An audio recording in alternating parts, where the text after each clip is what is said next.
Está lindo, está fresquito, pero está muy lindo el sol, la verdad que compensa mucho esto que está un poquito fresco, pero la temperatura está bien igual. Sí, No nos sí. quejemos, no nos Máxima de quejemos. 21 para hoy. Sí, mal quizás la están pasando los que están sufriendo el apagón masivo en zona sur del conurbano y también parte de la ciudad de Buenos Aires. Vamos a hablar en un ratito de eso también, pero primero lo que dejó la marcha universitaria de ayer. Fue grande, fue importante.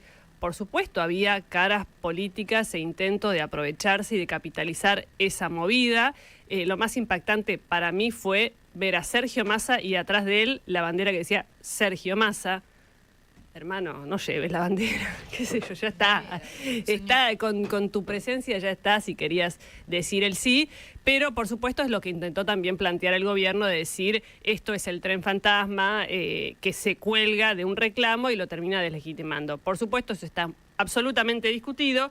Y como mirada, hay algo que lo diferencia de la primera marcha, que es que acá lo que hay es una pelea política, más allá de la discusión universitaria. ¿Por qué? Porque al gobierno no le inquietó tanto la movilización de ayer, sino lo que puede pasar en adelante, que es que a partir del veto que ya es oficial, que ya firmó el presidente de la Nación, el veto a la ley de financiamiento educativo, entra en una cuenta regresiva para conseguir los votos necesarios en el Congreso para sostener ese veto. La gran pregunta, ¿tiene hoy Javier Milei esos votos? La respuesta es no.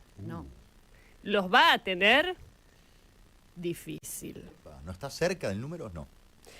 Cuentan las presencias, las ausencias, o sea, el número no es... no, es una cuenta muy... La verdad es Tiene una la cuentita vos y así que presten atención. Muy difícil de hacer. Hay que mirar el bloque radical, hay que mirar el bloque del PRO. Álvaro González es diputado nacional del PRO, justamente, y está en línea con nosotros. ¿Qué tal, González? Jessica, vos y el equipo de La Nata los saludan. ¿Cómo les va? ¿Cómo está, Jessica? ¿Cómo están todos? Yo diría, usted corríjame, que su voto es cantado porque lo vi en la marcha de ayer. Es decir, usted está a favor de este proyecto. Así es. Y ahí, si me permitís, sí, yo quisiera hacer digamos, tener una opinión sobre esto que dice el gobierno, que es el tren fantasma y demás. Hay algunos que pueden haber querido aprovecharse de una marcha multitudinaria y que nada tenía que ver con dirigentes políticos que fueron a acompañar. Ahora, eso no significa que, por lo menos en el caso de Horacio, que es con quien yo trabajo, fue solo y caminó 10 cuadras y justo enfrente al molino había un grupito y se pasó ese incidente. Ahora, nadie se quiere apropiar de algo que no es tuyo, porque cuando hay 300.000 personas, 400.000 personas, es una estupidez pretender que vos vas a ir con una bandera y te vas a capitalizar la marcha. Entonces, como es también una simplificación pretender decir de que ahí están todos los golpistas. A ver, ¿desde cuándo en la Argentina por hacer una marcha sos golpista? Sí. En definitiva, había mucha gente, como en el caso mío, yo fui porque siento que tenía que estar ahí, punto. Ahora, no fui ninguna bandera, ni decir yo soy diputado del PRO, ni vengo a hacer proselitismo acá. Fui a acompañar lo que creo que es un reclamo legítimo, y punto. Y desde el punto de vista institucional, cuando me toque, voy a votar en contra del veto. Pero voy a votar en contra del veto porque creo que el veto se está convirtiendo en la Argentina en un elemento en donde vos con una mínima minoría empezás a evitar a las mayorías. Porque cuando vos sacás una ley, hoy con la conformación del Congreso de la Nación, no tenés ningún espacio político, tiene per se la cantidad de diputados necesarios para votar la media sanción. Sí. Entonces, ahora, después vos vetás y con un mínimo grupo, que no es un tercio, digamos, te alcanza para que no haya ley. Bueno, me parece a mí que no es un sistema, que el veto existe, que es legítimo, que es legal, exactamente es así a partir del 94. Ahora, sí, yo comparto con usted, y le quería preguntar algo en relación al bloque del PRO, comparto con usted que no es lo ideal, porque no es lo ideal que avance el Congreso, sancione una ley, el Ejecutivo la vete, se vuelva a discutir, no es lo ideal, está dentro de las reglas de juego, claramente esto es así.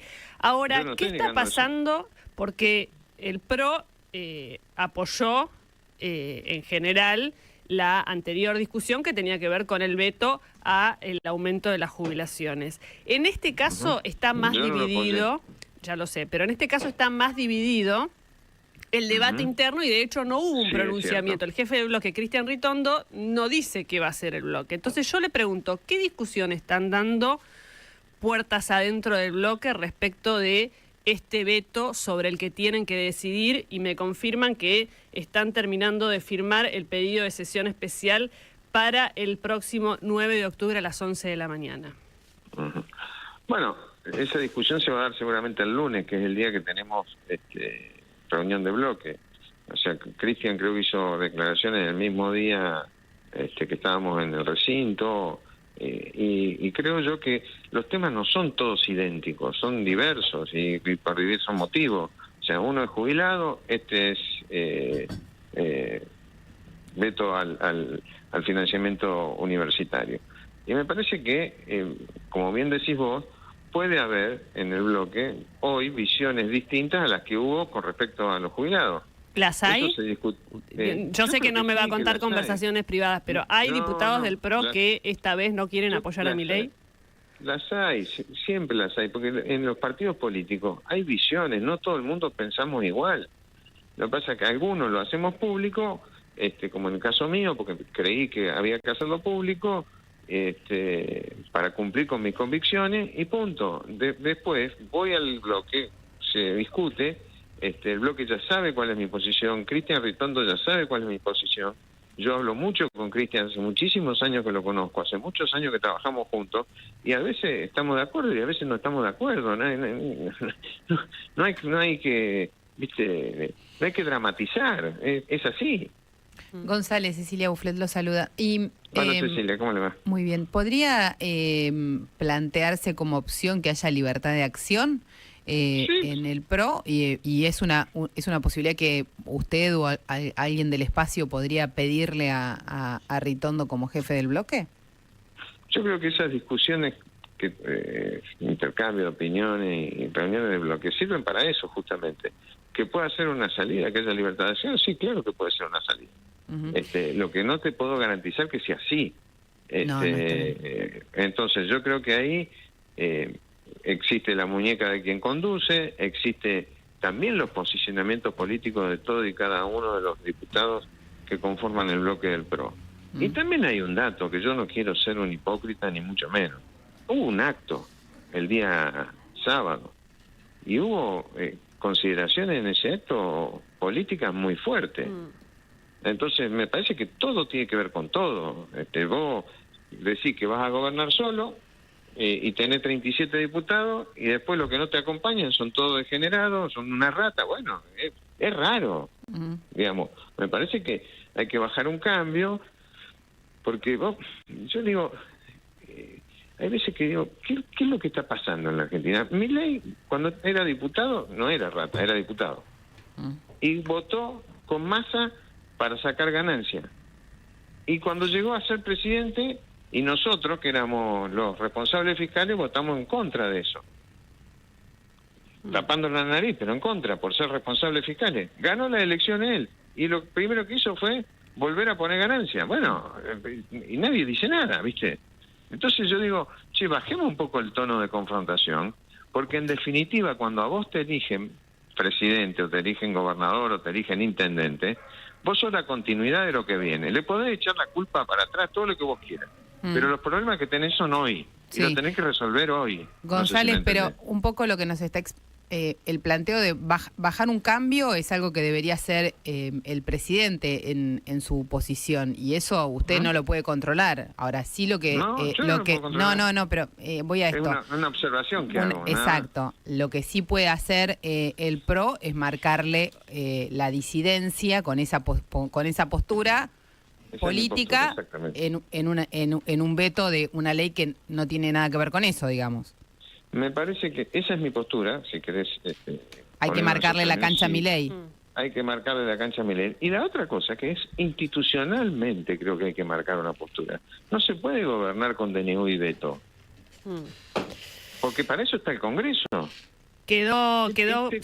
Este Congreso, y con esto te redondeo, tiene la conformación de la primera vuelta. Sí. O sea, cada espacio político tiene sentado la cantidad de diputados que sacó en función de los votos que sacó en la primera vuelta. Punto. Entonces, no te alcanza con lo propio, tampoco te alcanza con lo del PRO. Porque 37, más si el PRO fuera absolutamente dócil y le votara todas las leyes a Milei, bueno, serían 74, tampoco te alcanza. Vos necesitas 129 para empezar una sesión. Sí. Entonces, naturalmente, en los parlamentos, por algo llaman parlamentos, se parlamenta, se habla. Después gana uno, gana el otro. Bueno, es la regla propia de la democracia. Lo que no se puede es vivir agrediendo. Cuando hablas de un opositor, siempre adjetivás. Bueno, me parece que no es así. Bueno, pero son formas de verlo, ¿no? Quedó quiere decir que yo tenga clarísimo, razón. quedó clarísimo su punto. Le agradezco, diputado, por la comunicación. Le agradezco a usted la posibilidad que me han dado. Bien, Álvaro González, diputado nacional del PRO, dando cuenta del enorme debate interno que hay en cada uno de los espacios políticos y después deberán determinar cómo deciden el momento de la votación. Algunos dirán, bueno, el que se vota internamente, si gana la mayoría, obediencia partidaria, otros dirán libertad de acción y otros no podrán controlar qué es lo que puede pasar.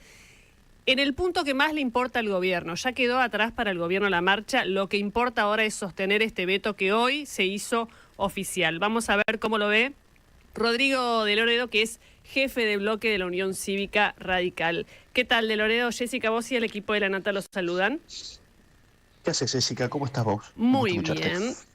Primero te quiero pedir una impresión de la marcha, la movilización de ayer, la segunda en defensa de la educación pública, así es como fue planteada. Bueno, tremenda, un poco lo que esperaba.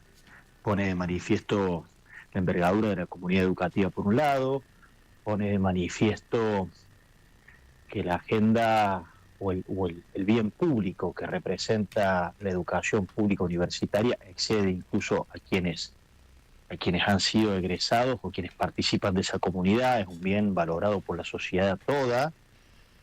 Particularmente en mi provincia fue nuevamente brutal en cuanto a su masividad. En Córdoba, sí decirte que no me gusta quienes exageradamente, porque no reniego de que sobre estos temas son temas políticos en su más buen sentido de la palabra, y está muy bien que los actores políticos tomen definiciones al respecto. Nosotros la hemos tomado, por eso impulsamos esta ley, pero me parece que las sobreactuaciones dañan y son funcionales a un discurso crítico, a una agenda muy noble. ¿Quiénes hicieron esas sobreactuaciones que dañan ayer? Bueno, no me gusta, porque me parece que entrar en toda esa discusión es justamente hacer lo que digo que intento no hacer. En esto me parece que hay que ser correctos, razonables y prudentes. Como es la ley es correcta y es razonable fiscalmente, y se dice mucha falsedad al respecto. Y sobre la adhesión política también creo que hay que ser correcto y no sobreactuar, porque bueno, ver gremios sobreactuando las posturas me parece que termina siendo funcional a un discurso que busca deslegitimar algo que es súper genuino de la sociedad argentina. ¿Qué discusión arranca ahora en el Congreso, teniendo en cuenta que la fecha probable, al menos el pedido de sesión, es así, es el 9 de octubre, no falta nada? Todavía no, depende de nosotros. Estoy justamente, ya tuve conversaciones con la coalición cívica y estamos más o menos coordinados para que sea el miércoles, como se filtró en los medios. Sí. Pero faltan unos detalles para ver si finalmente hacemos en los próximos minutos, la próxima hora, la convocatoria de la sesión especial para el miércoles. Sería el miércoles que viene, por eso digo, no falta nada. Son días nada más hasta que esto ocurra. Y es muy sensible el tema para el gobierno porque sería un fracaso político no lograr sostener el veto del presidente. En términos de gobernabilidad, de fortaleza política, es un dato que no es menor. En el radicalismo, no sé, Jessica, sí, es fuerte. No sé. Es muy fuerte. Pero te doy mi opinión porque le pasó a De la Rúa y no lo comparo porque el liderazgo de... No lo comparo porque no es... Milei no es De la Rúa y las características del liderazgo y la situación es completamente distinta. Pero lo que digo es no digamos que no pasa nada porque bueno, es un revés político fuerte. No, no digo que no pase nada. Lo que te digo es que yo transité ya varias de estas con el gobierno, y lo que te puedo decir de mi experiencia es que el gobierno se plantea siempre plan A, plan B, y se tira estas aventuras que a mí me parecen muy negativas para la Argentina y para la marcha del gobierno, pero se las tira siempre diciendo, si salen tengo un triunfo parlamentario y si no salen me victimizo y todos los problemas que posteriormente pueda tener con la economía se lo adjudico falsamente a tal o cual decisión, ¿no? Entonces es una descripción que hago, no le pongo, para mí no es buena, no es constructiva, nada te puede salir bien en largo plazo con esta dinámica, ¿no? Total. Pero reconozco que la dinámica es esta. Sí. ¿Entiendes?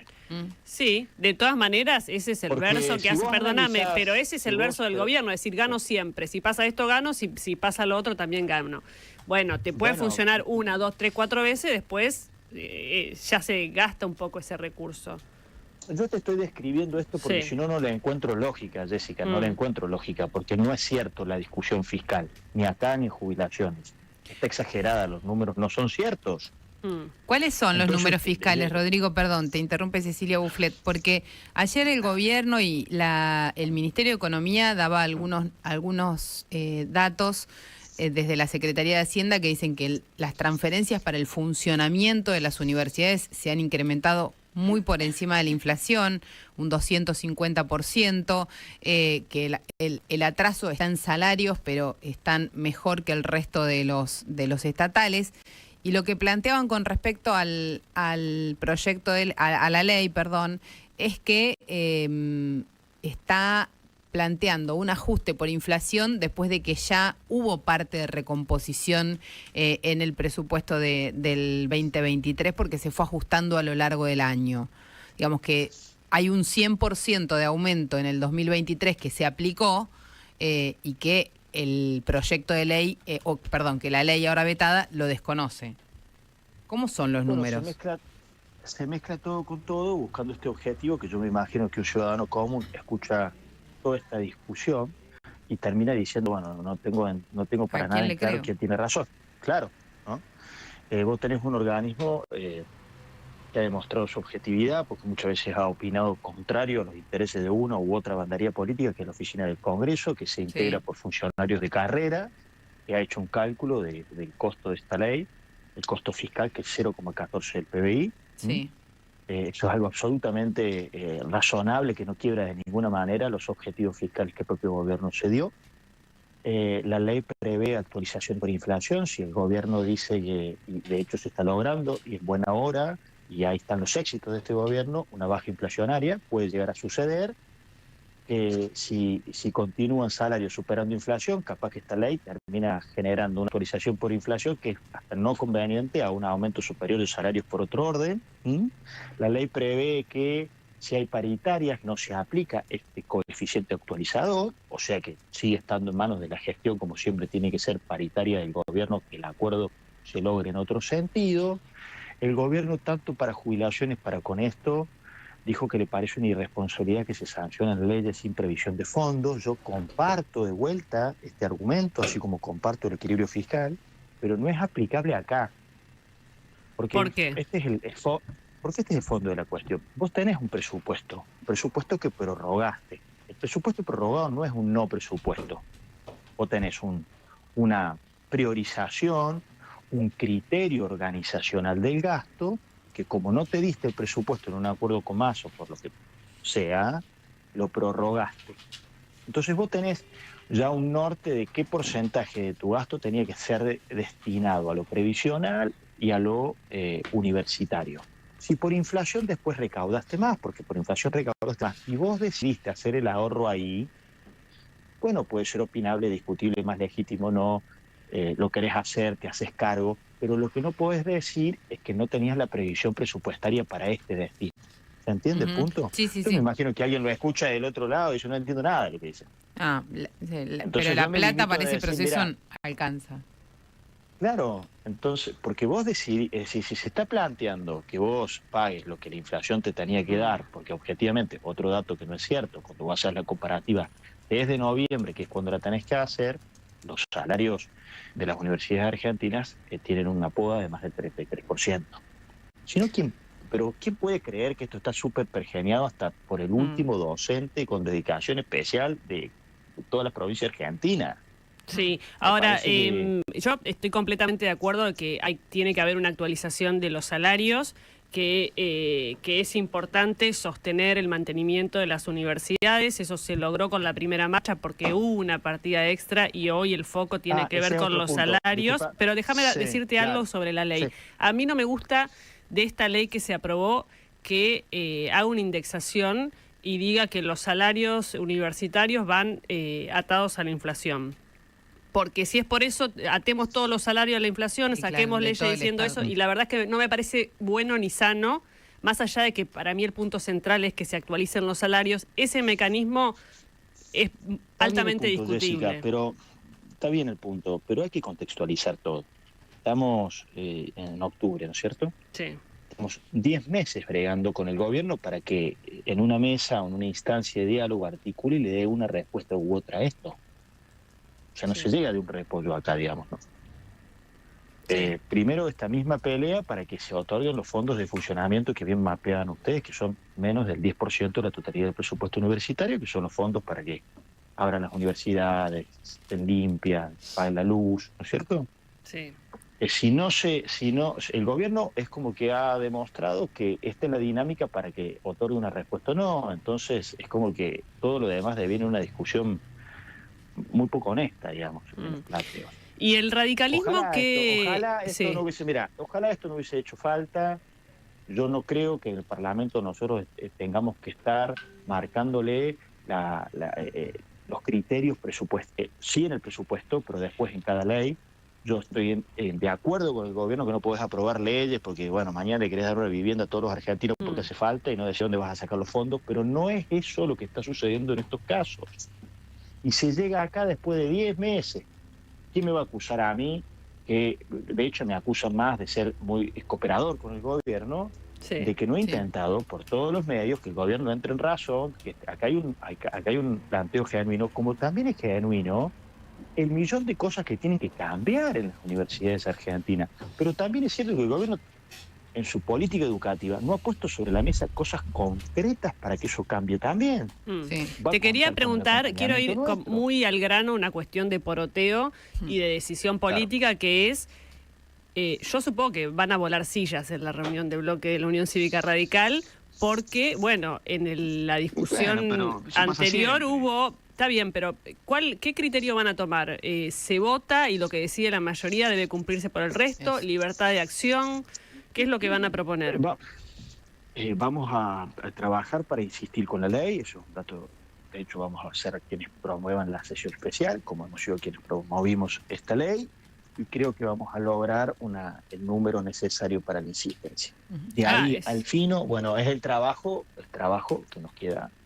O sea, hay una confianza mucho mayor que con miércoles. respecto de lo que fue jubilaciones. En este caso, creen que van a insistir y van a dejar válido en la ley. Me parece que por diversos motivos el gobierno va a tener bastante más inconvenientes, porque también vengo hablando de los otros bloques. Cierto es que la vez pasada, quienes cambiaron su voto en favor del gobierno fueron más de 30 diputados. Sí. Se llevó toda la marca, bueno, los diputados del radicalismo, porque además se sacaron una foto, dieron sus explicaciones del caso, Sí. y bueno, evidentemente se pusieron, digamos, en una vidriera. Digamos. ¿Y esos 5 diputados qué van a hacer ahora? ¿Ya comunicaron? Bueno, estamos en conversaciones con ellos.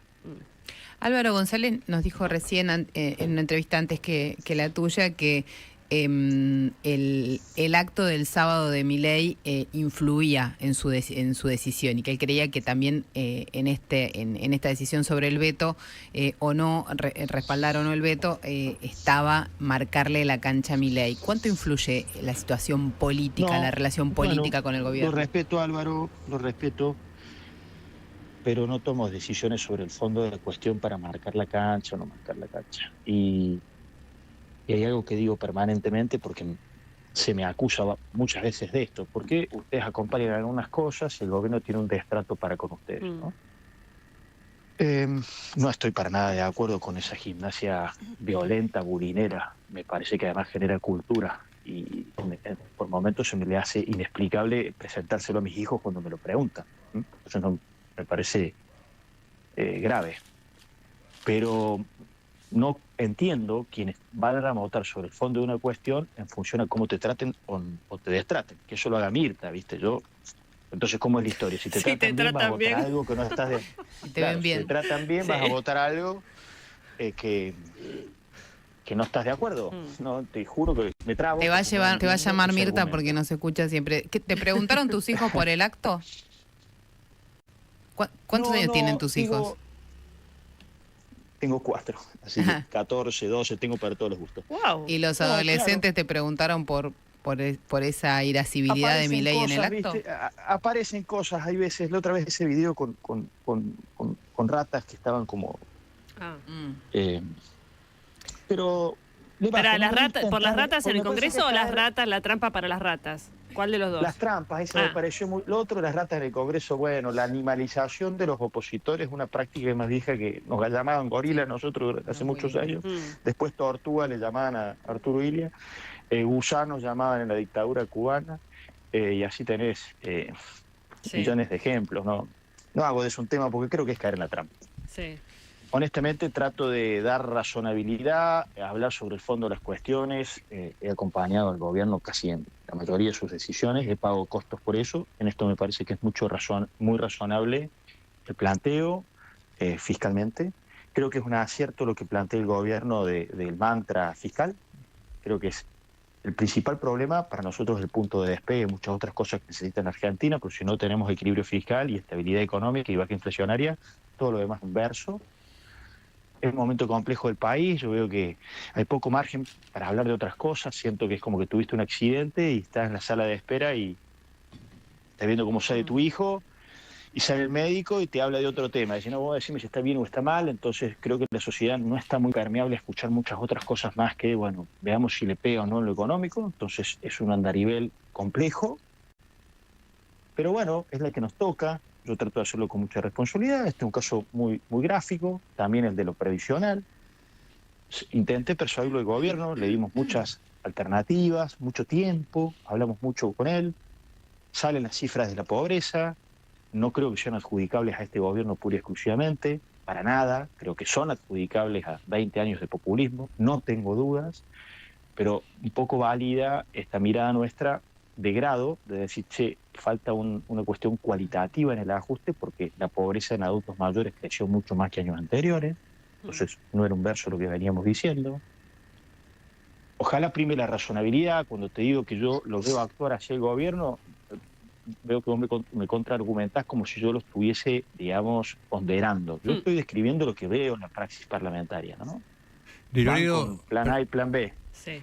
Perdóneme, Levinas le habla.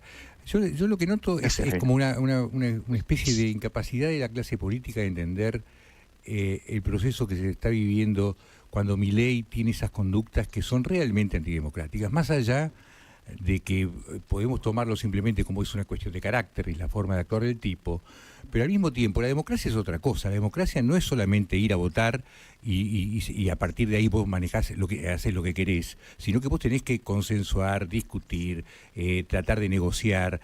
Y al mismo tiempo, para poder hacerlo, vos tenés que tratar al otro como un igual. Si vos lo tratás como una rata o decís las cosas que decís, estás como presidente de la nación dando un lenguaje... Sí, pero yo no lo veo a usted ni a nadie explicar que esto que está haciendo el señor no es democrático, más allá que haya sido elegido democráticamente. Y me parece muy tibia la forma de actuar de la política frente a una persona que básicamente, hablando mal y pronto, como diría Lata, se caga en la democracia en cada discurso que hace.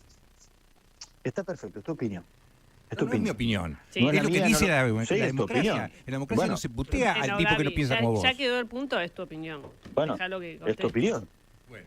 Yo creo que la tibieza hoy es salir corriendo de un extremo y del otro y abrigarte el calor del electorado de unos y de otros.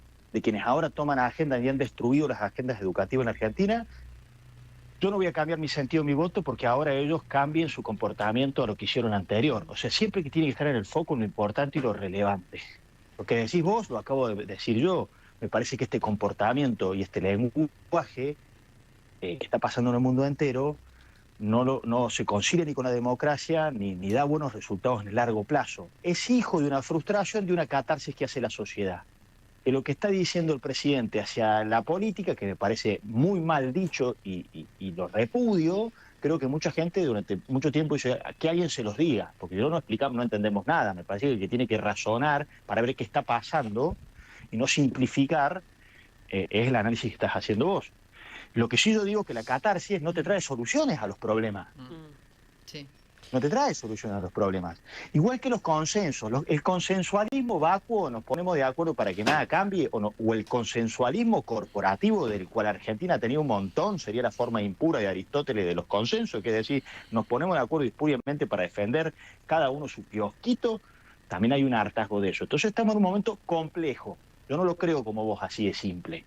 Y creo que el coraje está en este discurso y no te lo aplaude nadie. Porque para que te lo aplaude la mitad de la Argentina, la otra mitad de la Argentina, y bueno, ¿dónde está la valentía de eso?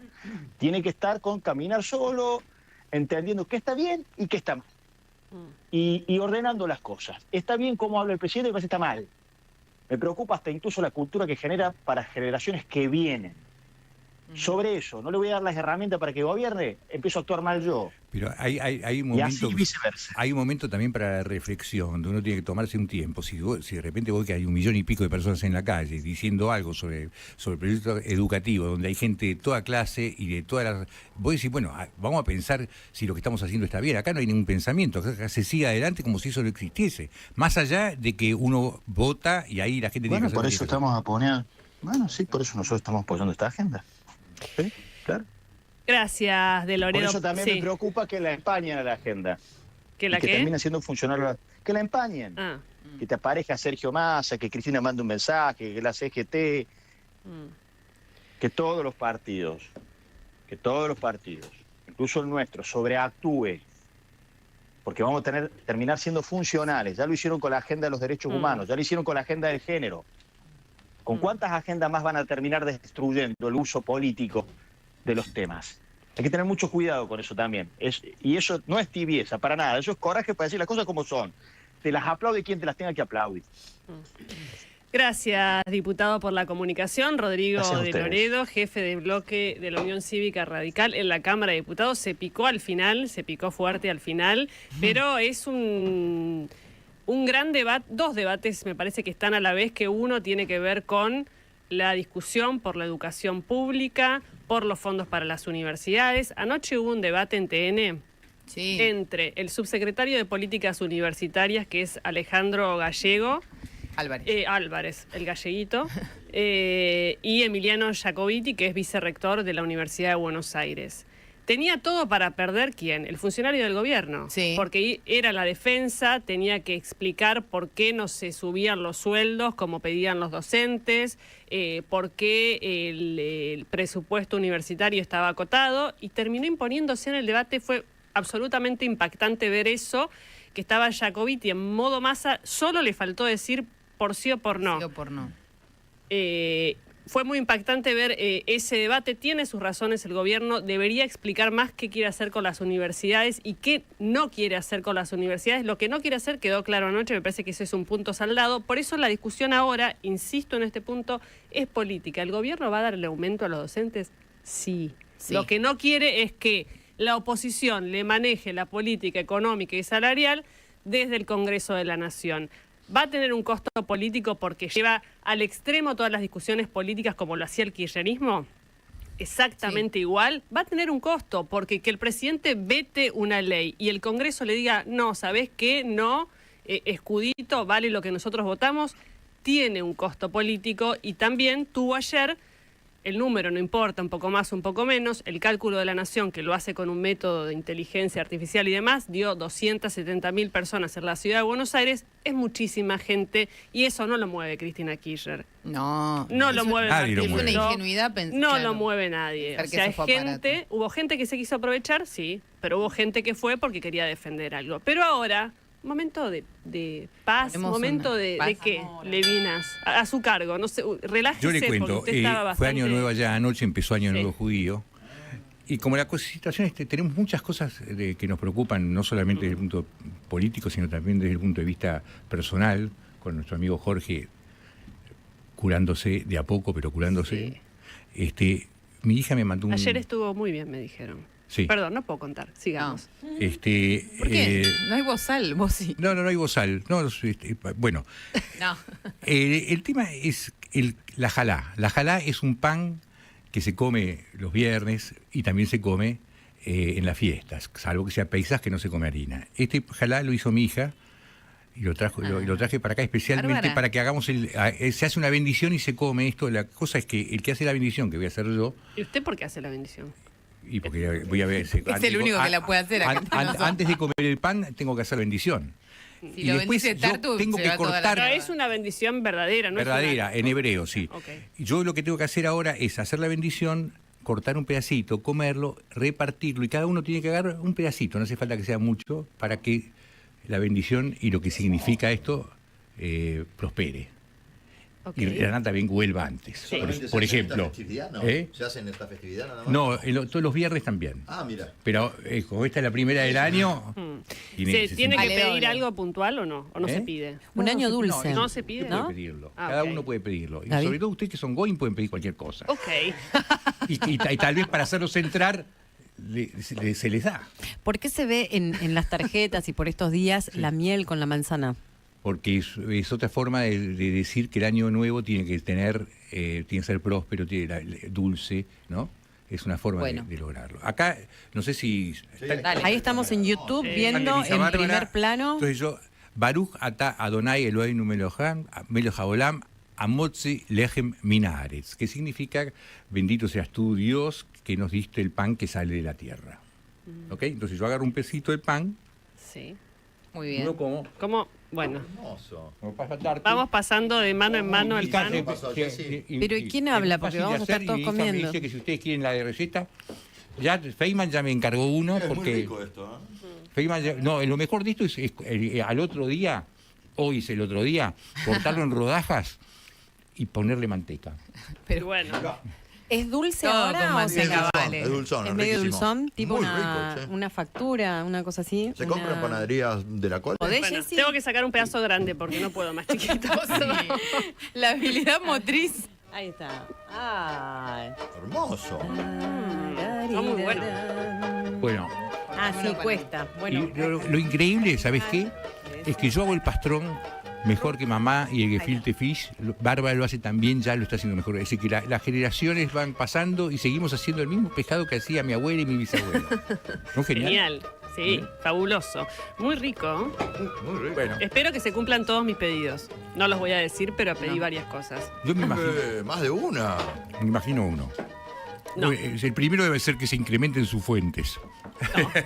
No pedí nada profesional. Estoy jodiendo. He trabajado en varios lugares juntas. Sí, es verdad. Sí, sí. ¿Cómo estás? La muy carecita bien. esta. Un placer estar acá, entre amigos y Sí. amigas, Sí, claramente. y acabas de presentar, de publicar Fronteras, que es una edición ampliada de un libro que arrancó siendo versión digital. Sí, es verdad. El año pasado, para esta fecha también más o menos, lanzábamos con Editorial Leamos Fronteras en una edición 100% digital, con el documental, y después un tiempo transcurrido salieron los podcasts. Y este año la editorial, que es más del palo jurídico, Editores del Sur, me ofreció imprimirlo y ampliarlo, sumarle historias inéditas. Y Fronteras, su primera edición se concentró exclusivamente en la frontera norte del país. Es sabido un poco en los bordes de nuestro territorio, la convivencia con dos delitos tan complejos como son el contrabando y el narcotráfico. Y en esta edición impresa nos fuimos al sur, a la frontera más austral de nuestro país, que es la frontera que Santa Cruz y Tierra del Fuego tienen con el país vecino de Chile.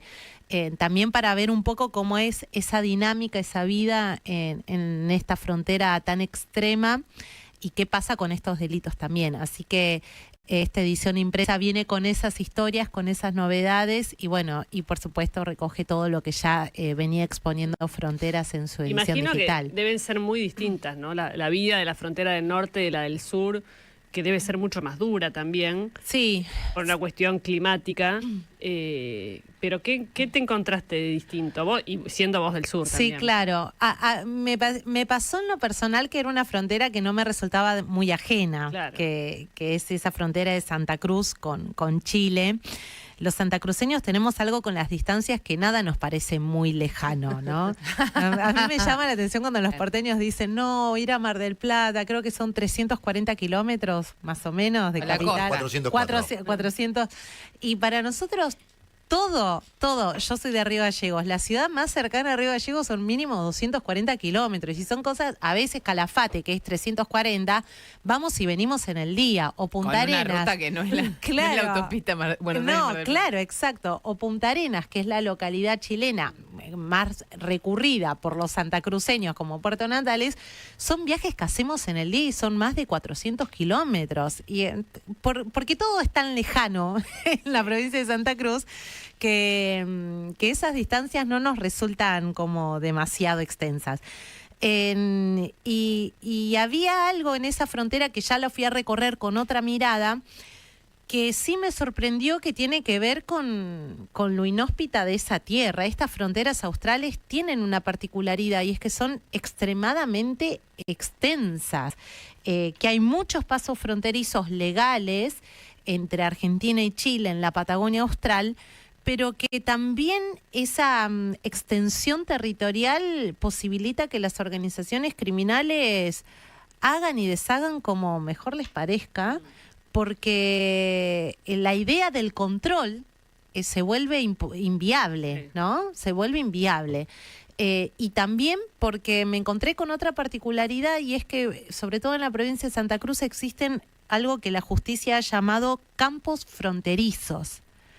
Estancias que gran parte del territorio están en suelo argentino y dentro de esa propiedad que es privada comienza el territorio chileno y solo se divide con un alambrado y allí nadie puede entrar a ver ni controlar qué es lo que ocurre. Y se han convertido como en búnkers de acopio de mercadería que las organizaciones que operan de un lado y del otro lado del país, de la frontera, terminan utilizando para mover droga, cubiertas, lo que a ustedes se les ocurra, e incluso hacer migración ilegal de personas, familias que no quieren realizar los trámites migratorios obligatorios y utilizan estos campos para pasar al país vecino. Perdón, ¿yo entendí bien? ¿Y si la frontera pasa por adentro del campo? Claro. Claro. Y eso es una situación Espectacular. Es genial. Bueno, Espectacular. hay una de las historias que no la voy a spoilear porque la idea es que lo vayan a comprar al libro, pero hay una de las historias que sumo en esta edición impresa que empieza con un caballo abandonado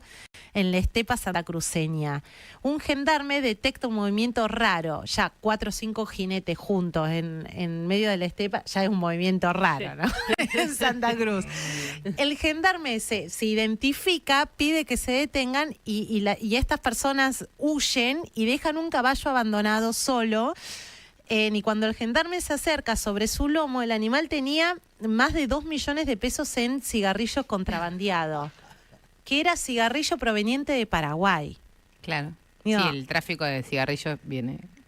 Exacto, pero eso recorrió literalmente Toda la Argentina. toda la República Argentina. Y eso fue como la punta de ovillo para que la justicia detecte una organización criminal que operaba tanto en Chile como en Argentina. En Chile hay 18 personas detenidas en medio de fue una escena casi de película, porque el mega operativo que se hizo entre la justicia argentina y la justicia chilena fue en medio de una fuerte nevada.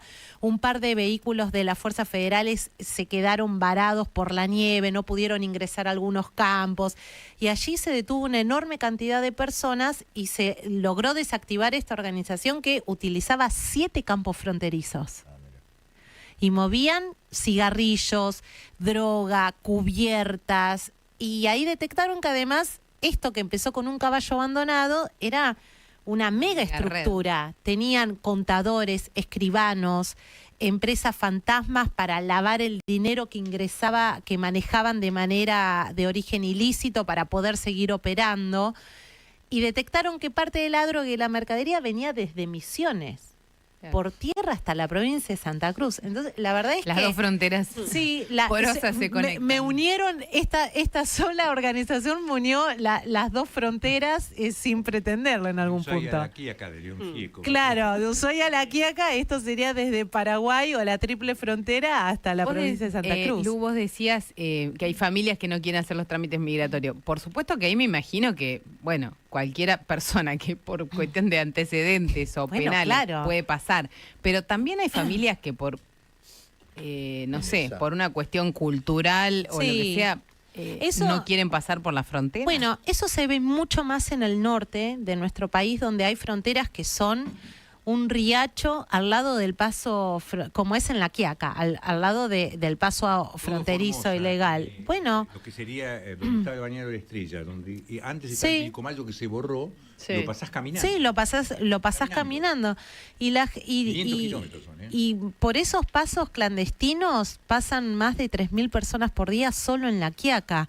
En Orán, que es la provincia de Salta, que lo único que separa a Bermejo de Orán es el río Bermejo, y hay épocas del año donde está tan bajo que la gente lo cruza caminando y mueven mucha mercadería. En el movimiento pasan más de 5.000 personas por día en esos pasos clandestinos. Entonces lo que las autoridades, tanto judiciales como municipales en algún punto planteaban es, así como se mueve mercadería, también hay una migración ilegal permanente de personas, y eso también preocupa sobremanera porque lo manifestaba el ministro de gobierno del municipio de La Quiaca, que era la preocupación por la cantidad de niños que podrían pasar por esos pasos clandestinos, que muchas veces es ir al otro lado a visitar un familiar, o hay una vida también cultural construida en la frontera, porque no hay nada tan específico que delimite o que separe un país del otro. Familias que están de los dos y hay lados. familias que están de los dos lados, y lo que nosotros podemos entender desde las grandes ciudades como un límite que separa, que divide, para ellos es algo que los nuclea. Claro. Y hay mucho más volumen y movimiento en el norte que en el sur. ¿Por qué en el sur? Te digo porque estuve hace poco y los autos tienen que ir con clavo en las ruedas. Para caminar tenés que usar las botas, los grampines, grampones, no sé cómo se llama. O sea, es como mucho más inhóspito, más difícil para el ser humano. Mucho menos poblado, además. Mucho menos poblado. Por eso digo, es menos, si uno lo tuviera que comparar. Bueno, es menos en la cantidad de personas que uno ve, o este movimiento de hormigueo, como suelen llamarles, que uno observa a la luz del día. Yo pude estar en Jujuy, en Salta, en Misiones, en Corrientes, y es solo pararse a ver. Digo, y uno ve ese ir y venir permanente a cualquier hora del día. Eso no se observa tanto en las fronteras, en la frontera más austral de nuestro país, pero sí lo que la justicia planteaba es que se observa un movimiento de mercadería que hace mucho tiempo no se veía y que se incrementó con la pandemia. Me lo planteaba uno de los fiscales federales, que han detenido camiones íntegros llenos de cubiertas que se estaban llegando al sur para ser contrabandeadas. O sea, sale la mercadería, no es que entran. Las dos cosas, sale y entra. A cubiertas deben entrar, porque acá son carísimas. Claro, exacto. Salen y entra, algo que la justicia empieza a llamar como un contrabando de exportación y de importación, que también está muy atado a la situación económica de nuestro país, ¿no? Claro. Y eso lo va determinando, sí. Bueno, y en esta causa también detectaron que se movían divisas.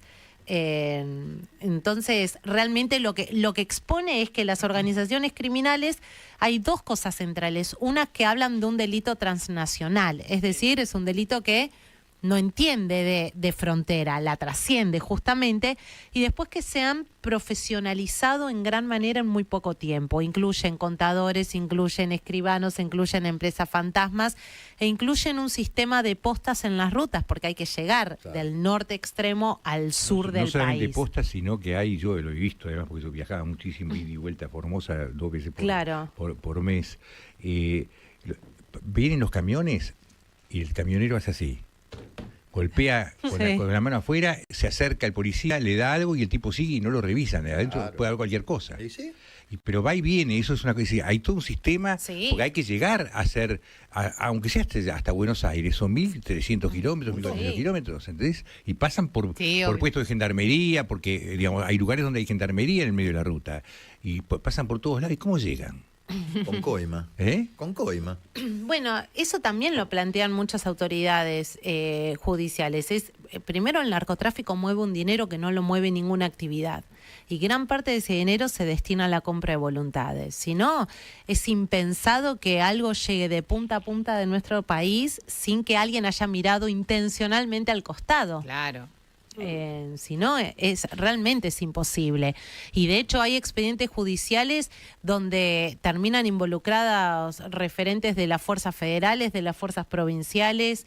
Yo siempre menciono el caso Itatí, donde terminó detenido el intendente del pueblo, el comisario del pueblo, el juez federal, el secretario del juzgado, todos como partes de la misma organización que utilizaba esa costa de Corrientes para ingresar droga a nuestro país. ¿Cómo es? Me llamó la atención de una isla a la otra el caso de la frontera del fin del mundo, porque además cuando uno piensa en Ushuaia y la va a visitar, está la historia de la cárcel ahí. Sí, sí. Ya no existe más. Era un castigo. Sí, total, y que son conocidos los nombres de los presos que intentaron escaparse y murieron en el intento porque es imposible. Pero ¿cómo es esa frontera que es la más austral? Sí, sin lugar a dudas. Bueno, esa historia comienza con un alambrado también, donde hay una foto que es bastante icónica, que es un integrante de la fuerza chilena y otro de la fuerza argentina, que se están dando la mano sobre un alambrado. Y ese alambrado es lo que separa un territorio del otro. Finalmente refuerza esta idea de que el concepto de fronteras queda bastante desdibujado cuando uno recorre determinadas fronteras y te das cuenta que no hay ni siquiera un hito geográfico que te determine muy bien dónde estás pisando. Hay mojones a largo, claro. 20, 30 kilómetros. Y en esa imagen lo que mostraban era como una vida bastante nucleada, ¿no? Esta vida un poco que se encuentra en la frontera. Y hay una particularidad que tiene que ver con las comunidades dominicanas que se han instalado en Tierra del Fuego. Qué raro Sí, dejar República Dominicana para terminar en Tierra del Fuego. Buscar un clima parecido. Por eso esta idea de una isla a la otra, ¿no? Y bastante como antagónicas. Bastante, ¿no? Bueno, y allí se conjugan varias cosas que desde la Procuración General de la Nación brindaron muchos datos que tiene que ver con, obviamente, un tráfico de personas preocupante, porque sobre todo vía aérea, pero también que fueron construyendo una suerte de comunidad allí y son quienes mueven parte de la droga, crean una suerte de empresas pequeñas, fantasmas, para justificar la presencia allí y brindar ciertos servicios, pero a modo de pantalla, y en realidad son como usinas que trafican personas, mujeres, sobre todo para trata laboral y trata sexual, pero también que detectan que empiezan a mover cada vez más droga.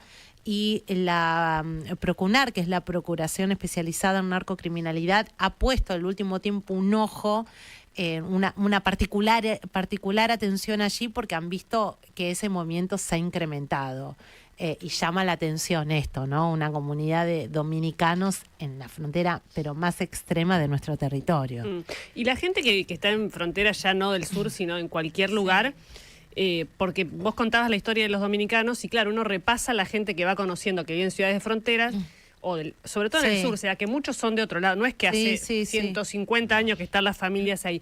¿Hay mucha movilidad o existen como un núcleo fuerte de gente que es de toda la vida, que tiene sus antepasados ahí? ¿O vos dirías que si tuvieras que caracterizar es gente que se va, que llega y después... Bueno, me parece que hay una idea que la plantearon, me parece que la planteó el ex gobernador de Misiones, Maurice Clos, cuando lo entrevisté en un momento, que yo le preguntaba si en la frontera se daba una suerte de multiculturalidad o binacionalidad, y él me decía, en realidad es la cultura propia de las fronteras. Y él me decía, quien no interpreta la provincia de Misiones a través de sus fronteras, no la entiende, porque tiene más fronteras internacionales que interprovinciales en algún punto. Sí, sí. Y pasa eso, y eso fue una de las cosas que más me sorprendió cuando pude recorrer cada una de las fronteras. Hay una dinámica propia de las fronteras que construye un tipo de idiosincrasia. En comunidades que están asentadas en estos bordes de nuestro territorio que tienen una vida mucho más mancomunada con los países vecinos que con el resto de nuestro país. Y comparten fiestas patronales, y comparten comida, y comparten música, y comparten cultura, comparten lengua. En Bernardo de Irigoyen, que es al noroeste de la provincia de Misiones, donde literalmente cruzando una calle uno ya está en Brasil, en la localidad de Argentina se habla más portuñol que otra cosa. Sí. Digo, y para ellos no existe el país vecino, para ellos es como nuestros vecinos. Claro. Lo que pasa, vos sabés, eso está estudiado mucho en filosofía y particularmente los franceses lo estudiaron mucho. Ellos dicen que la frontera no existe, ¿no? O sea, lo dice Tim Baliard, dice la frontera no existe, son zonas. Después Derrida lo trabaja de otra manera y dice, hay márgenes, ponele, ¿entendés? Entonces, es lo que vos decís, por ahí, porque culturalmente no hay mucha diferencia, ¿entendés? Por eso a veces se criminaliza también desde una mirada de decir, bueno, cruza en forma ilegal. Y para el otro fue a comprar pan enfrente y volvió. O visitar un amigo, un visitar vecino. Una amiga, visitar a la novia. O trabajar. Esto lo planteaban en el municipio de La Quiaca, que tienen mucha gente que vive en Bolivia y cruza todos los días para trabajar o viceversa, que es... Ocurre en Salvador Massa, en la provincia de Salta, y en el caso de la provincia de Santa Cruz, que es la zona que se conoce como la Cuenca Austral, donde está Río Turbio, 28 de noviembre, están a 10 minutos de Puerto Natales. Y a veces es ir a visitar un familiar, un amigo, ir a comer, ir y venir. Hay una cosa que es el ir y venir sobre esa frontera, que no es una discusión para muchos de ellos, pero esa dinámica también es muy bien aprovechada por las organizaciones criminales. Pero ¿no? porque a veces o la burocracia o la antigüedad de los sistemas en los que se manejan las fronteras generan el caldo de cultivo para eso. Yo viajo también mucho en auto por la Argentina y viajo mucho a Brasil, al norte. Mi marido es de Concordia, cruzamos a Salto todo el tiempo. O sea, la gente de Salto va al dentista en Entre Ríos, en Concordia, la gente de Concordia va a no sé, a la farmacia, digamos, es una comunidad, por supuesto. Sí. Hay un puente, ahí hay un puente y la gente hace un trámite sencillo y probablemente pase con más formalidad que en otros lugares donde yo he pasado y tenés que tratar de encontrar dónde está el lugar para la frontera. Yo preocupada por... porque estamos pasando por donde corresponde. No, claro, porque a ver si me dejan un hijo... No, yo no soy porteña, pero digo, me da miedo que me dejen mi hijo del otro lado. Sí, claro. Entonces, preocupada por ver dónde haces el trámite, no sabés dónde está el lugar donde hay que hacer el trámite, tenés que entrar a una casucha, llenar unos papeles y vos decís, ¿quién va a cuidar este papel y quién lo va a guardar? ¿Quién me garantiza? Sí, me parece que ahí hay también una discusión. Milagro que no haya más delito.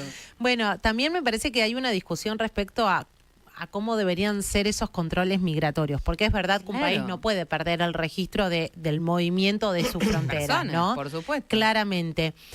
Pero que también no puede ser la única mirada que se aplique sobre las fronteras. Ahí me parece que hay una discusión que es mucho más integral, que me parece que las organizaciones criminales lo entendieron mucho más rápido que el propio Estado, en cuanto a cómo funcionan las fronteras y las comunidades asentadas en las fronteras, y también cómo se aprovechan de eso, porque en el extremo norte de nuestro país, en muchas comunidades donde realmente no hay fuentes genuinas de trabajo, no hay posibilidades, hay muchas personas que han hecho de su trabajo, muy entre comillas, el bagallero, el pasero, y ellos te dicen, yo sé que lo que hago es ilegal, pero es lo único que tengo para llevar algo de dinero al finalizar el día a mi casa. Entonces es una convivencia que también naturaliza algo que a la luz del Código Penal, del Código Aduanero, es un delito, es una infracción.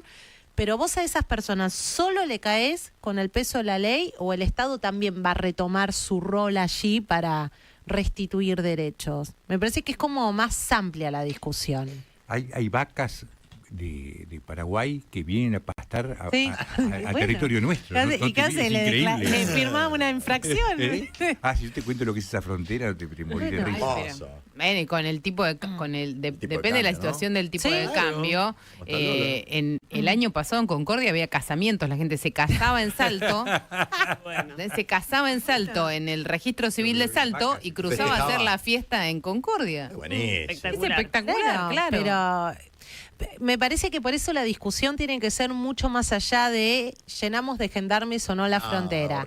En Salvador más hay 74 pasos clandestinos y el interventor de la ciudad me lo planteaba, me decía, ¿qué tengo que pedir? ¿Un gendarme cada 100 metros? No es inviable. No. Pero además, cuando vos cerrás ese paso clandestino, la gente busca otro, porque lo que quiere hacer es ir y venir, y algunos sí utilizan eso para traficar, y digo, pero es esa la convivencia que también se da en fronteras que tienen un factor geográfico bien particular, como lo son muchas de nuestras fronteras. Argentina tiene una cantidad, más de 9.000 kilómetros de frontera terrestre a lo largo y a lo ancho del territorio. Vas caminando. Sí. Entonces, ¿cuál va a ser la mirada que se aplique sobre esas fronteras? ¿Hay que mirarlas? Yo sí creo que hay que mirarlas. Y un poco el objetivo de fronteras es no traer una solución ni una respuesta, sino como abrir todas estas preguntas, ¿no? Porque todo esto pasa en nuestras fronteras. Lucía, para terminar, ¿qué te gusta más? ¿Contar estas historias o Comodoro Pi? La verdad. La verdad, que después tengo que volver a Comodoro Pi. Pero siempre se vuelve. Decí la verdad, siempre se vuelve. Sí, siempre se vuelve. Me gusta mi trabajo, obviamente. Me gusta mucho contar estas historias. Me gusta recorrer estos lugares, poder amplificar las voces de las personas que se animan a contar cómo es su vida en estos rincones de nuestro país. Y lo disfruto mucho. Lo disfruto mucho porque es un desafío como romper con los propios prejuicios con los que uno llega a determinados lugares, y cuando los recorres y conoces la gente que está allí, y lo que realmente ocurre es animarse a cambiar como esos preconceptos con los que uno iba. Entonces, me gusta mucho. Está muy bien. Recomendamos entonces Fronteras, edición impresa ampliada, Editores del Sur, nuevo libro de Lucía Salinas. Gracias, Lu, por haber venido. Gracias por la invitación, y si buscan en mis redes, @SalinasLucía, allí pueden encontrar un cupón de descuento para el libro. Muy bien. Guarda, vengo con descuento. Bien, vino con promo. Estrategias de marketing. Vino con promo. Muchas gracias. ¿Qué? ¿Qué va a pasar con Cristina Kirchner? ¿Qué va a pasar? Livianito. Se quiere ir. Sí. Dice que se tiene que ir. Sí. Pero antes, Bufflet, hay un anuncio que hizo Federico Sturzenegger, ministro de Regulación, que dice que va a revolucionar el mercado de medicamentos en Argentina. ¿Qué es esto? Lo que anuncia Federico Sturzenegger es algo que daba vuelta en el mercado hace mucho tiempo, y que hace unos meses, y que va a traer ruido en el negocio farmacéutico y de los laboratorios. ¿Por qué? Porque la provincia de Mendoza, el gobernador Alfredo Cornejo, estaba impulsando la importación directa de medicamentos. Específicamente se está hablando de importar medicamentos de la India, que es un gran productor, pero también de Brasil, con costos mucho más bajos que los de producción local. En ese proceso había algunos trámites o pedidos de autorización y demás dando vuelta, alguna discusión sobre la burocracia que se requería para eso, y lo que anunció Sturzenegger es que Mario Lugones, el flamante ministro de Salud, le va a enviar en unos minutos una carta a Alfredo Cornejo con la resolución o el comunicado de ANMAT, que dice que cada provincia es autónoma para definir la importación de medicamentos, por lo tanto que puede avanzar de manera independiente, sin necesidad de autorización de ningún organismo burocrático nacional, la provincia de Mendoza para concretar esa importación. Se va a venir una discusión grande con los laboratorios, que tiene varios actores. Los organismos que son grandes compradores y consumidores del sector público de medicamentos, con el tema de la importación, el PAMI, por ejemplo, pero también las obras sociales. Acordate que esta semana, cuando hablamos con Gerardo Martínez, una de las cosas que puso él sobre la mesa, nos dijo que había estado sobre la mesa en la discusión con el gobierno nacional es: el gobierno le pone límites a las paritarias, pero no le pone límites a los precios. Y no habló ni del precio del asado, ni del precio de la leche, ni del precio de los fideos. Dijo, por ejemplo, los laboratorios y los medicamentos. Las obras sociales sindicales tienen acá una alianza con el gobierno, o algunos puntos de contacto con el gobierno, y con la discusión del aumento de precios de los laboratorios, que es una industria muy fuerte, que tiene sus razones médicas también en eso, hablan de las bioequivalencias y demás, pero lo cierto es que los precios de los medicamentos son un tema en Argentina hace mucho tiempo, y parece que va a haber ahí un nuevo frente fuerte de conflicto. En paralelo, después lo ampliamos, pero ¿sabe qué? Me acaba de llegar un comunicado de sector ARSA, del sindicato de pilotos. Sector ARSA del sindicato de pilotos es pilotos de APLA que operan en aerolíneas argentinas, anunciando una especie de comienzo de trabajo a reglamento. Así que ojo que eso va a seguir trayendo ruido con la operación de aerolíneas argentinas. Sí, o sea, sigue el conflicto de aerolíneas, no hay una definición, no hay nada, ni un intento de acuerdo salarial. No hay negociación salarial en el medio, porque ahí lo que está planteado de fondo es que el gobierno quiere sentarse a esa mesa cuando el sindicato acepte discutir condiciones del convenio colectivo de trabajo. Y en eso está el tironeo. ¿Qué pesa más? Sí, que se afecta el servicio de la empresa y el mal humor social que eso genera, que es de donde tira el sindicato, y el gobierno responsabilizando al sindicato por esa situación del otro lado, ¿no? Bien. Todos los que viajamos presos en el medio, ¿no? Sí, por supuesto, desde hace ya varias semanas. Exacto. Lu, ¿qué pasa con Cristina Kirchner? Le voy a poner un poco de contexto político. Sí. El año que viene son las elecciones.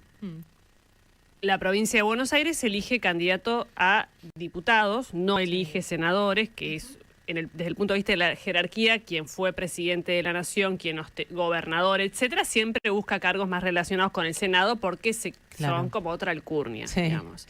En el caso de Cristina Kirchner fue diputada, fue incluso diputada provincial. Muchos decían, no va a querer ir a la boleta para ir a la Cámara de Diputados. Pero empezó a mandar señales distintas.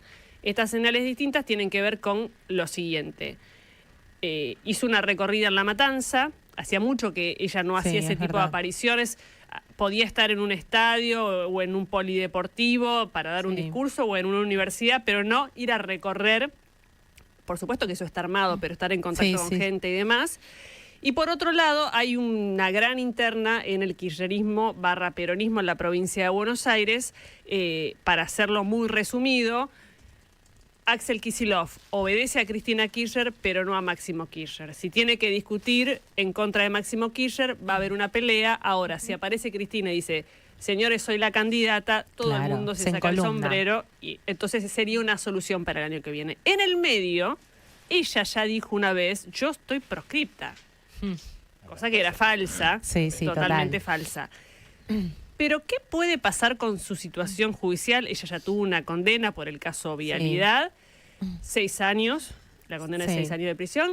¿Qué puede pasar ahora en la Cámara de Casación? ¿Y cómo puede influir en una candidatura? Bueno, ahora lo que tiene que resolver la Cámara de Casación, que es la instancia previa a llegar a la Corte Suprema con un reclamo, y además la Casación tiene entre sus responsabilidades la de analizar lo que deciden los tribunales de juicio. Un proceso penal termina cuando una causa llega a juicio oral, porque allí después de la investigación, el procesamiento, las confirmaciones, se realiza el juicio y se determina si todo lo que se investigó antes realmente tiene sustento para terminar en una condena o, en su defecto, en una absolución.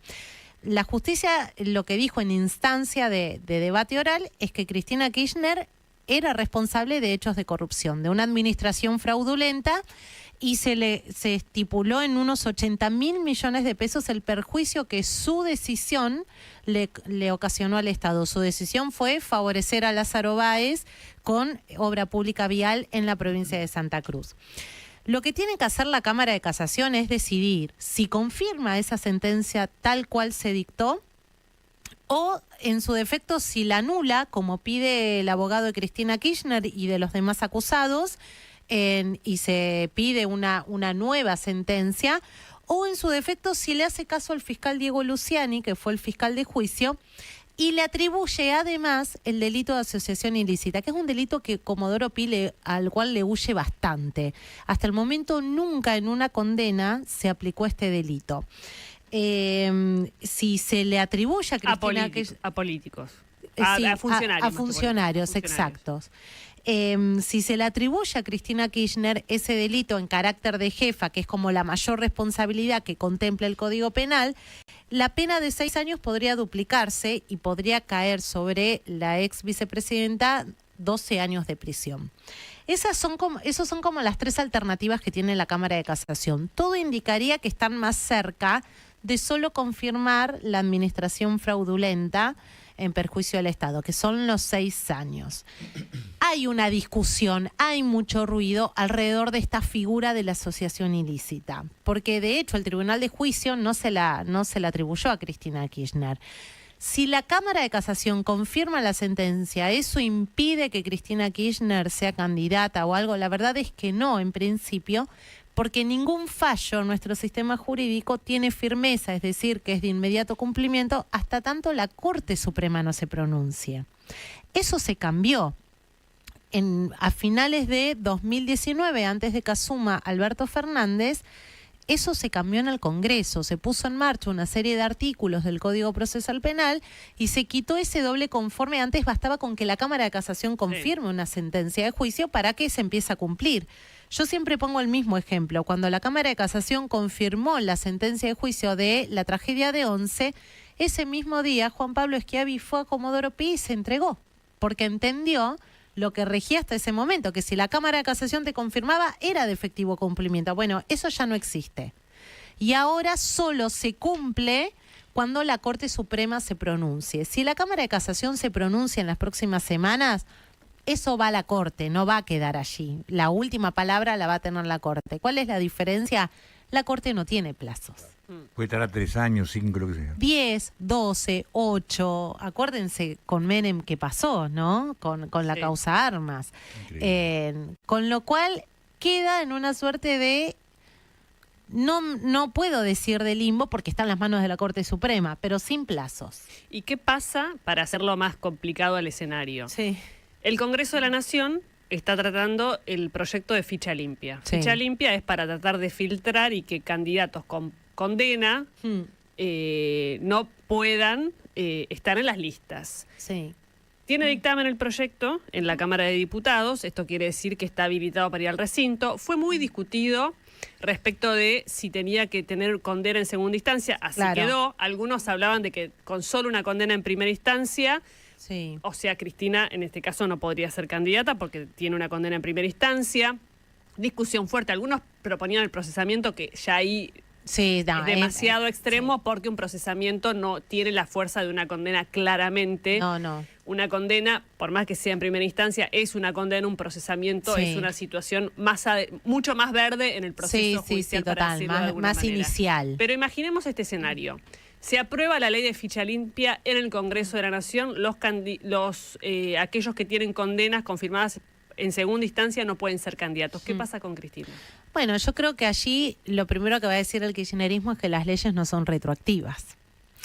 Y después, en esa discusión, me parece que hay 2 cuestiones. El kirchnerismo planteaba esto, lo dice el Código Procesal Penal, hasta un fallo solo tiene firmeza, una sentencia, hasta tanto la Corte la confirme, porque la Corte también puede revocarla. Eso pasó hace muy poco con Cristóbal López. Si ustedes recuerdan, él había sido absuelto en esa causa por los 8.000 millones de pesos que no pagó con Oil Combustibles al fisco. El único condenado había sido Ricardo Echegaray. El caso llegó a la Corte Suprema y la Corte Suprema dijo no, hay que revocar este fallo y hay que revisar la sentencia. ¿Para civiles y para penales? ¿Cómo? ¿Solo para penales o también para civiles? Hasta que la Corte no se cumple. No, para todos los fallos. Y si yo te pago una plata, no la pago hasta que la Corte lo diga. Bueno, depende allí cómo sigas la instancia recursiva, pero en este caso... Bien, una cosa es alguien con poder, con abogados, y otra cosa es alguien que no tiene toda esa fuerza. Claro, porque hay que llegar un proceso judicial. Exacto, claro. hay que seguir un proceso judicial hasta la corte. Todo eso es dinero. Es otro abogado el que hace la corte. El que asesora, por lo menos. Y en este caso lo que se está discutiendo es que se incluye en ficha limpia como corrupción. Porque técnicamente esto es la biblioteca, ¿no? Porque algunos dicen, bueno, la administración fraudulenta es un delito contra entra dentro de estos delitos contra el Estado. No es corrupción, porque corrupción entenderían como, por ejemplo, enriquecimiento ilícito. Entonces, hacer como una tablatura de qué entendemos como corrupción, ¿no? Me parece que hay mucho ruido sobre esa discusión. Pero, perdón. Sí. Es corrupción. Dejémonos de joder, digamos, se está hablando de usar fondos del Estado en beneficio de una persona y que eso genere un perjuicio. No, y además te lo planteo en términos en términos que utilizaron los jueces cuando la condenaron a Cristina Kirchner. Le dijeron a Cristina Kirchner que, siendo presidenta de la Nación, lejos de procurar el cuidado de los recursos del Estado para el bien común, procuró los intereses personales. Y en otro tramo del fallo lo que dijeron es que Lázaro Báez no fue el beneficiario final, que parte de ese dinero que de forma irregular le dieron a alguien que era socio comercial de Cristina Kirchner en paralelo, terminó en el patrimonio de la familia Kirchner. Sí. Digo, es mucho más grave lo que el tribunal dijo. Con lo cual allí la idea de la proscripción no entra bajo ningún aspecto. Cristina Kirchner es abogada, lo sabe, lo entiende. Su planteo siempre fue más a la política y más a su círculo, entiendo, o a su gente, porque no es una proscripción. Lo que ocurrió acá fue otra cosa. Fue que ella se convirtió en la primera vicepresidenta en ejercicio del poder que terminó con una condena en un caso de corrupción, donde se juzgaron hechos que se desarrollaron cuando ella era presidenta de la Nación. Y allí la que habló fue la justicia. Lo que pasa es que a Cristina Kirchner, que llama a la justicia partido político, partido judicial, no le gustó esa decisión, claramente. Claro, pero si pasamos en limpio todo lo que vos venís desgranando como escenario de Cristina Kirchner y en paralelo el accionar del Congreso de la Nación, aunque salga la ley de ficha limpia, por cómo están dadas las situaciones, por esta cuestión de que la ley no es retroactiva, y porque la Corte es poco probable que se expida en un cortísimo plazo y más en un año electoral, no habría ningún impedimento legal si quisiera Cristina Kirchner para ser candidata el año que viene. Ese es el escenario, insisto, la palabra la va a tener la Corte Suprema. Sí. Hay que pensar que la Corte Suprema rara vez toma decisiones de estas características en un año electoral. Sí. Después que se esperaba que en estas semanas haya una decisión de la Cámara de Casación, y Cristina Kirchner ayer presentó 3 escritos que retrasa esa decisión porque hay que resolver sus planteos. Bueno, los tiempos también de la justicia y cómo se van moviendo los tiempos de la política. Y también hay que esperar que ficha limpia se convierta en ley, que pase por el Senado, que quede reglamentada, que se publique, que se ponga en marcha. Digo, lo veo un poco lejano. Bueno. Con este mensaje me retiro. Sí. Ahora, la Fiscalía descansa. Sí, la Fiscalía. Gracias, Lu, gracias por ahora. Sí, te despido. Sí, bueno, muchas gracias. Un placer estar acá. Lucía Salinas, 11:59. Qué ritmo que tiene esta canción. Sí, fabulosa. ¿Cómo se baila? Es como, ¿cómo se llama esa cosa nueva que bailan ahora todos los chicos? ¿Americano? Sí, no, pero hay una... No, tiene otro nombre. Bueno, no importa. Señores, vamos a hablar de arte en este momento. Por un lado, son varias exposiciones para ir a ver, ¿no? Sí. Una es de Francisco Travieso. Francisco Travieso es interesante porque el tipo era un abogado que tenía su buena historia y le iba todo bien, y de repente dijo, ya está. En vez de colgar los pinceles, colgó los libros y agarró los pinceles. Y se puso a pintar. Un upgrade, eso. Sí, estuvo con Rux y con alguna más, pero digamos básicamente un autodidacta. Y bueno, quiero decir, Me gusta esa gente que a último momento dice, yo soy otra cosa, no soy esto que estoy haciendo, y dejan todo lo que hicieron, estudiaron años, armaron estudios, hicieron todo, y de repente dice, señor, lo mío es la pintura. Que además es meterse en un terreno donde muy pocos son los que en algún momento sacan guita, ¿no? Es decir, algunos zafan, son profesores, la pasan mal, son muy pocos los tipos que venden en buena plata en 40, 50 mil dólares un cuadro y pueden vender un cuadro por mes, aunque sea uno cada 2 meses, si lo vendés en 50 lucas ya vivís. Bueno, este señor Trabuco hace una pintura muy linda, que es una pintura con mucha materia, sencilla, pero la verdad es que con mucho empaste. Me gusta el empaste y me gusta el colorido que utiliza. A ver si lo podemos ver arriba en la máquina en algún momento. El monitor, mira. Sí, cambiamos el monitor. Sí. Perdón. El monitor. Que a mí me agarra tortícolis. No, hubo un cambio de monitores. Sí, ya veo. Sí. Bueno, Igual la gente en YouTube lo está viendo perfecto. Sí. Bueno, pero para quien no está viendo, ahí se ven, por ejemplo, a 2 personajes, uno con una galera, el otro con un gorro de trabajador, con una remera de color ocre claro, amarillita casi, y se ve atrás un barco, ¿no? El empaste es muy alto, se ve muy claramente, porque hay cosas que tienen que ver con las grafías, pero hay otras rayas que se ven ahí, y sombreados, que tienen que ver con el grosor del óleo, ¿se entiende? Sí.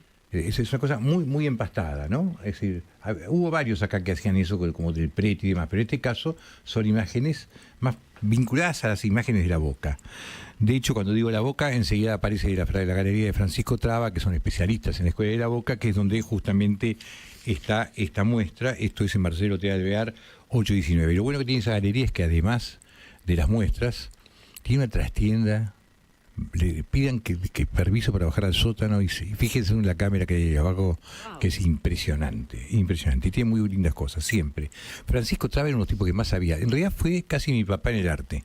Mira. Francisco era el padre de estos chicos, ¿no?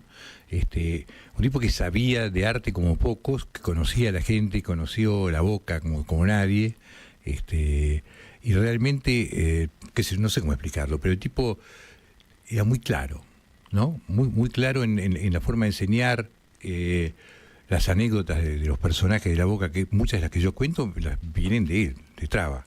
Entonces vayan ahí, conversen con la familia de Traba. Esto es Marcelo T. Alvear, 819. Bueno, segunda cosa. Es una chica que se llama Verónica Gómez.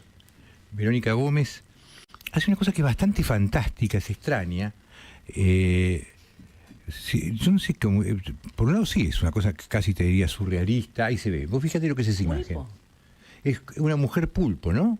Sí. Y atrás se ve una cosa como si fuese de la época del pre-renacimiento, donde se ven esos arcos con personajes atrás, donde la perspectiva está media mal manejada. Acá no es que esté mal manejada, de alguna manera está jugando con eso, ¿no? ¿Hay un perro de este lado? Sí, hay un perro y atrás hay un gato con cara de hombre, más atrás, ¿no? Se ve una serpiente, además del pulpo, ¿no? Que está la serpiente que tiene esa cosa de esos redondelitos alrededor. La verdad que, y la cara de la mujer es una cara media como inexpresiva, media dura, ¿no? Con cuernos. Con cuernos, sí. Con cuernos de cabra, ¿no? De carnero. Una cabra. Sí, muy loca. Bueno, pasemos a ver otra. Esto tarde es un poquito, no es tan sencillo el tema acá. Pero no importa, bueno. Bueno, pero sigamos. Sí. Bueno, esto se puede ver en la galería COT. Esto es en Perú 9. Ahí apareció otra, mira, ¿ves? Esto tiene un poco más de cómic, ¿no? Sí. En la imagen, pero se nota que es la misma persona. Tiene un estilo bien definido, ¿no? Está agarrando un conejo de una pata, hay un gato, tiene una cuestión con los animales, ¿no? Está lleno de animales, allá hay otro conejo más atrás, ¿ves? Está lleno de gatitos, sí. Sí, pero además es una cosa... en lugar de estar como en una perspectiva, con un espacio, está todo como levantado hacia adelante, como que está todo pasando al mismo tiempo, casi en un mismo plano. Se ven los planos si uno quiere, que hay segundo y tercer plano, pero en alguna medida está todo en un primer plano, ¿no? Sí, así es.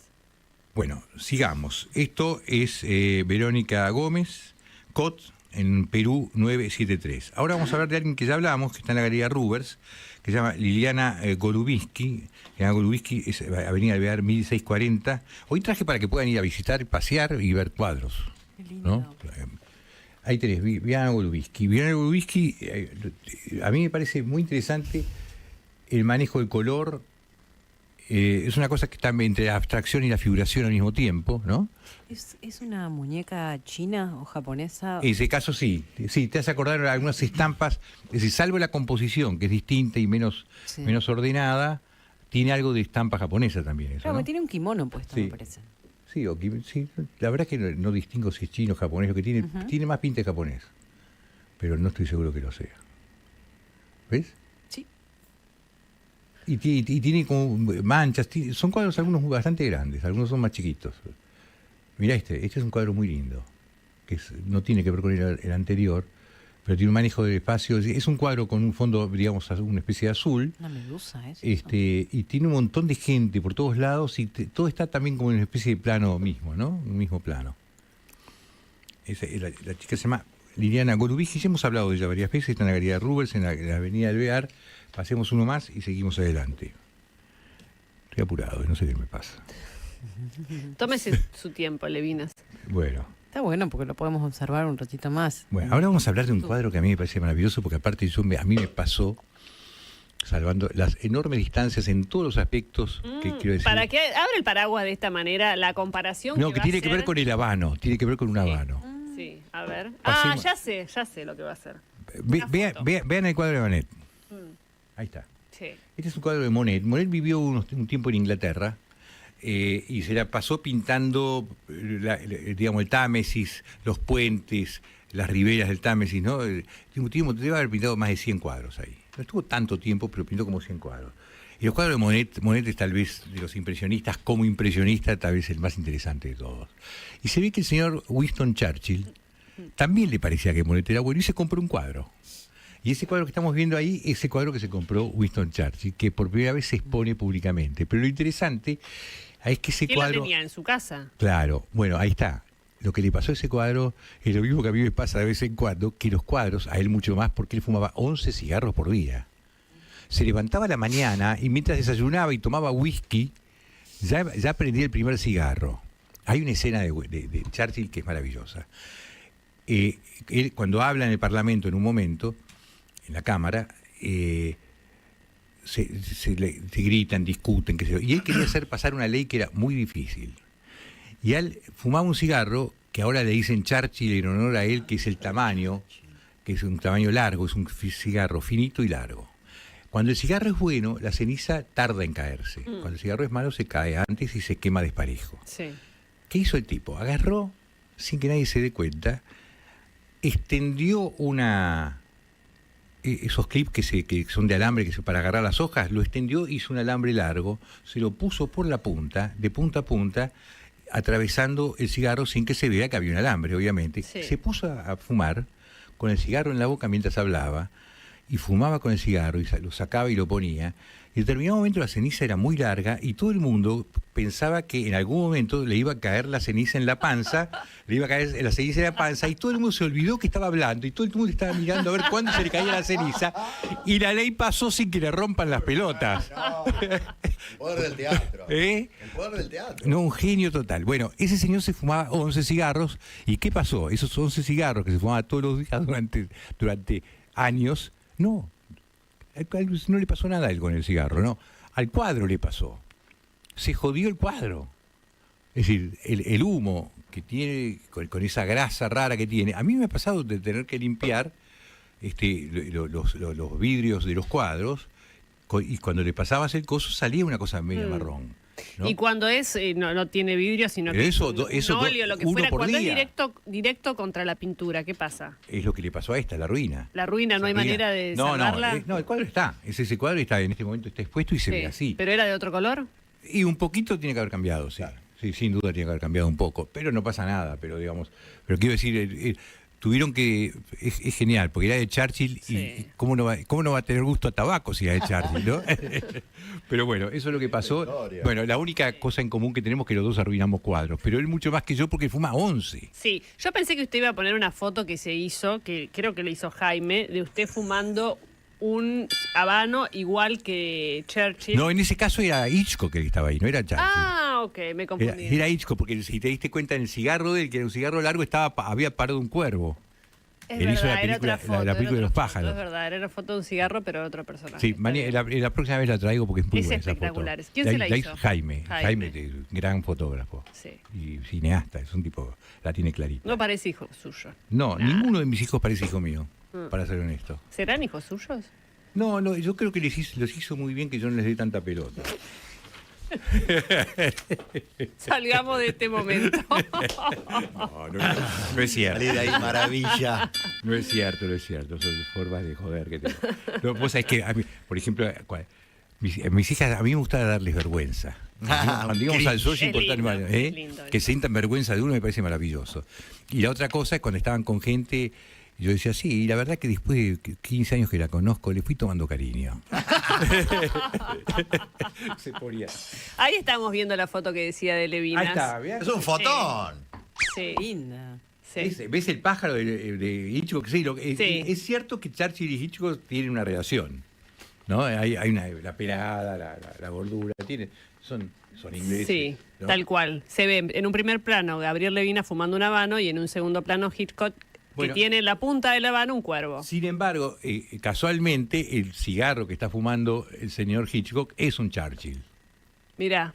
Ahora, imagínate lo que es fumarse 12 de esos por día. No, pero es un montón, estás todo el día fumando. No paraba, no, porque aparte de un cigarro así, si fumás normal, no sos una bestia, es una hora 20. Son 12 horas de fumar por día. No, se prendía uno con el otro. ¿Pero te gustó la del alambre? ¿No es maravillosa la que hizo? Sí. La del alambre es Está increíble. buenísima. Bueno, por fin vamos a ir a Christie's, que hizo fue muy bien, a pesar de que el mercado del arte en general, en el mundo, este año, no sé si por Ucrania, por todos los despelotes que hay, bajó un poco, no se vende como siempre, pero se vende, en vez de 10 pesos se vende 7, pero se sigue vendiendo.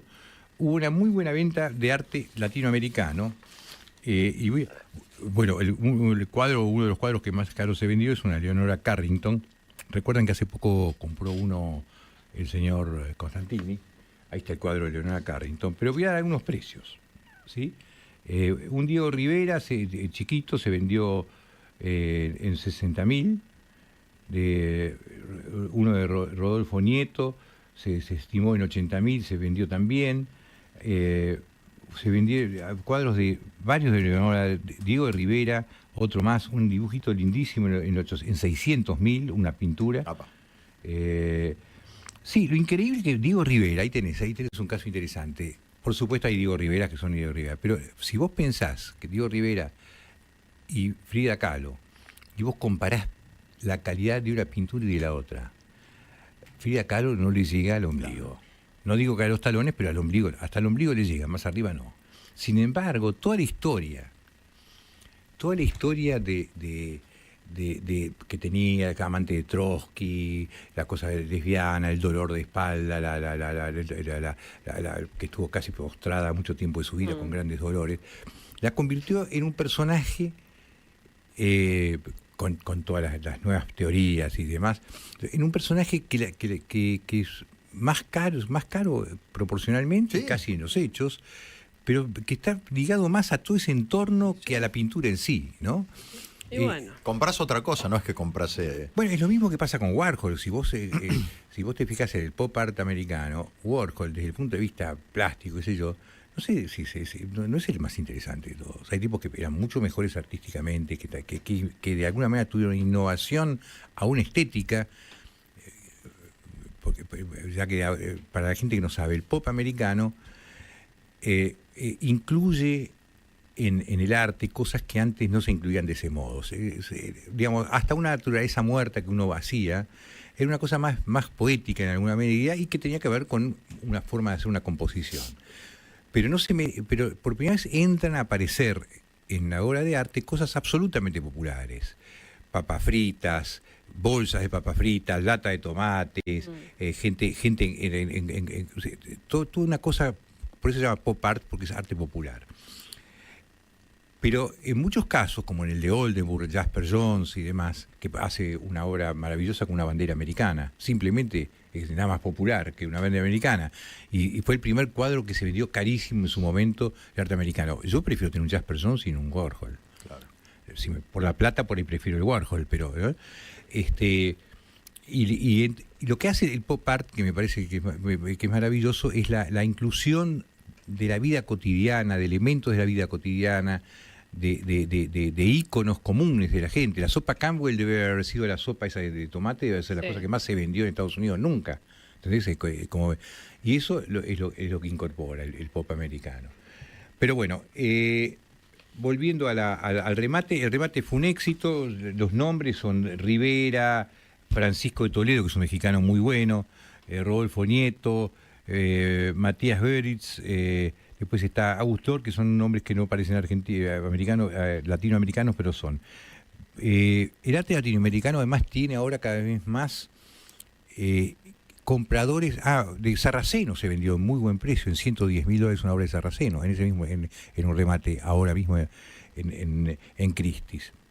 El arte latinoamericano está teniendo cada vez más compradores no latinoamericanos, es decir, que no son específicamente gente que está ahí. Hay coleccionistas de arte latinoamericano como antes no había, y el arte latinoamericano está teniendo algo de mucha fuerza, parecía ser que para pintar bien hay que pasarla mal también, ¿no?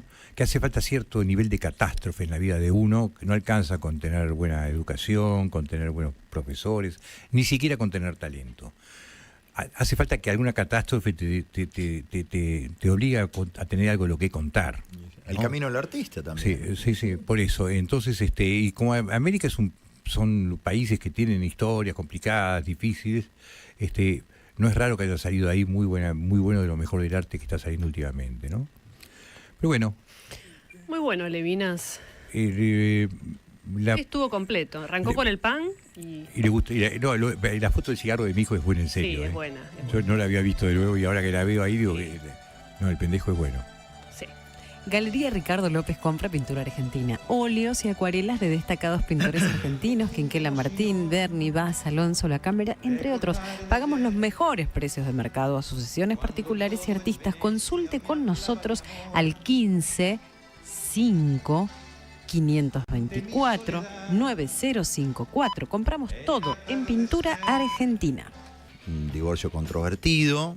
Y después de Milagros Brito apareció Camila Velasco. ¿La hija de quién? De Sergio Velasco Ferrero y María Eugenia Sorcenón. María Eugenia Sorcenón es la que lo corrió en la calle a Sergio Velasco Ferrero y lo escupió. Escupitajo facial. ¡Sí! Esa fue la frase. Sí. Esa fue la frase. Velasco me das asco. Le decía de todo. Era tremendo Sorcenón. Ayer habló Sorcenón. Habló con Mati Vázquez, de Socio del Espectáculo. Después a nosotros a la tarde nos dio unos audios muy interesantes. Pero me quedo con una frase de Sorcenón que dio un montón. Dijo, bueno, este chico, la verdad que hay muchas cosas para contar. Yo no quiero contar que esto que el otro. Pero dijo que era tan pobre García Moritán cuando salía con Camila Velasco. Tan pobre que Camila Velasco, cuando iba a la casa de él, se tenía que llevar el papel higiénico. No. Vamos a escuchar. Camila no tuvo suerte en ese aspecto, no he visto que tenga suerte. Ella no le tocó una racha maravillosa, ni ahora como está él, le tocó la época de compartir una hamburguesita. Una hamburguesita. Con los hijos, de comer unos fideos con manteca. Y sí, zafaba por suerte, viste, que tenía un barcito, viste, donde... tenía unas tortas, entonces, pero nada, Camila siempre llevándose el agua y el papel higiénico. Pongo en el lugar de algún que otro novio si dicen, llévate tu agua o llévate tu papel higiénico. Está diciendo que era un poco... No, chicos, ya está. No tuvo suerte. Ay, no, yo no... Después a la tarde nos contó, por ejemplo, no, lo que pasa es que Camila entrenaba mucho. Entonces Roberto García, ¿sabes que tomaba agua mineral? Entonces Roberto García Moritán le dijo, vos traete el agua. Ay, no, por favor.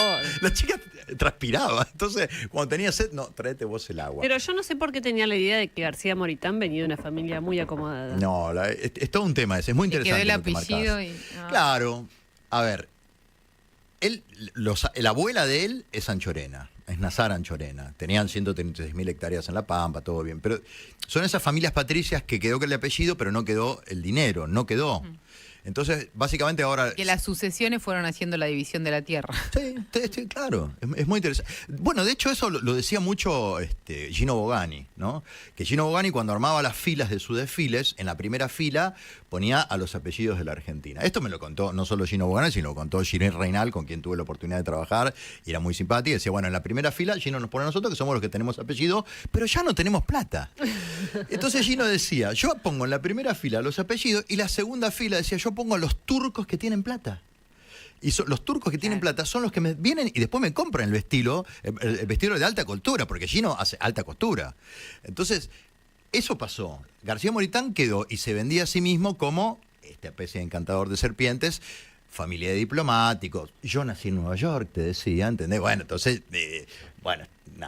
estoy con un pibe que nació en Nueva York, es otra cosa, ¿entendés? Me parece que tiene que ver con esa venta, con ese combo se vendió ante Milagros Brito, también ante Camila Velasco, por ejemplo, y así de los primeros hijos de Brito. ¿Milagros? Claro. Sí. Hijos de Milagros Brito. Sí. No lo sabía, por eso te pregunto. Sí. De hecho, hay un cuento que dice que en esa separación de bienes, la familia Brito, al estilo Susana, tuvo que pagarle.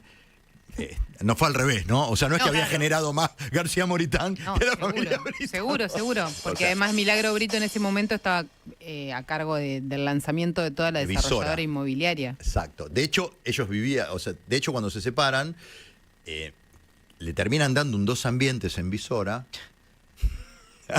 Se ríe, Cecilia. Terminan dando un 2 ambientes en Visora a García Moritán, que ahí es donde él cuidaba a las 2 hijas, a los 2 hijos que tuvo, hija y mujer, sí. Y ahí es donde iba Camila Velasco, llevándose el papel higiénico y las botellitas de agua mineral. Es un montón. Es un montón, ¿no? ¿Será doble hoja? No. Y con perfume. Con todo lo que escribiste, Perfume claramente no. Marca de supermercado y hoja simple. Lo que dice María Eugenia Sorsenón es también... Dice, hay una causa ahí por estafa que mejor que no se reactive. Es viva María Eugenia Sorsenón, porque es abogada. Tiró la bombita ahí y todos los medios fuimos con el anzuelo a buscar de qué estaba hablando María Eugenia Sorsenón. Está hablando de una denuncia contra Moritán en Catamarca. Se armó un esquema Ponzi en Catamarca. Hay una persona llamada Bacchiani. Hay una persona llamada Bacchiani que fue sindicada como el líder de esa banda. Su adláter en esa banda era el hermano del gobernador Jalier de Catamarca. Contra quien se pidió condena de prisión. Sí, lo ha contado Rollo. Impactante ese testimonio. Terrible. Se arma el esquema Ponzi, lo denuncian ahí a Bacchiani y Jalil. Empiezan a ver la trazabilidad, un esquema Ponzi típico. La gente, en general, en ese momento juntó aproximadamente $4 millones, ¿no? De pequeños montos y tal, le iban dando. ¿Qué hizo esta gente, según la denuncia? Se compró Mercedes-Benz, se compró 3 Mercedes-Benz, un Camaro, un condominio en Punta Cana. Se la gastaban en ellos, obviamente. Y al mismo tiempo empiezan a trabajar toda la trazabilidad de ese dinero y aparecen transferencias a terceros. ¿Quién aparece recibiendo dinero del esquema Ponzi? No puede ser. Roberto García Moritán. No. ¿Llegó gente a invertir ahí? Claro, ¿qué era esa plata? ¿Iba a él? Y venía del esquema Ponzi acá. Cuando le preguntan esto a Roberto García Moritán, judicialmente, no es que se toman un café con él, le pregunta judicialmente el juez Contreras, dice, escúcheme, yo acá tengo una lista de... Yo no lo conozco, no sé de qué me hablan, jamás tuve nada que ver en Catamarca, esto que lo otro. ¿Qué hace el juez Contreras? Le encarga un informe a la UIF. Vuelve la Unidad de Investigación Financiera. Bien, gracias. Unidad de Investigación Financiera. Vuelve el informe de la UIF, ahí los tengo, después se los mando. Son dos, uno de 37 páginas y otro de 23. Vuelve el informe de inteligencia de la UIF. La UIF dice, ojo, esto no es medida probatoria, esto es lo que yo sé, dice la UIF. Y la UIF dice, sí.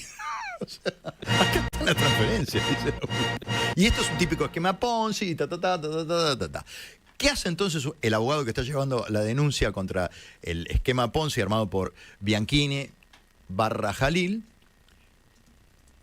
Le dicen, voy a iniciar una causa de falso testimonio contra García Moritán, porque dijo que no conocía a la gente que está armando el esquema Ponzi y resulta que sí hay transferencias que pueden acreditarse. Hay una trazabilidad ahí que está muy marcada. Bueno, todo esto tiene que ver con la puerta que abrió María Eugenia Sorcenón, diciendo, hay algo de lo que es mejor no hablar.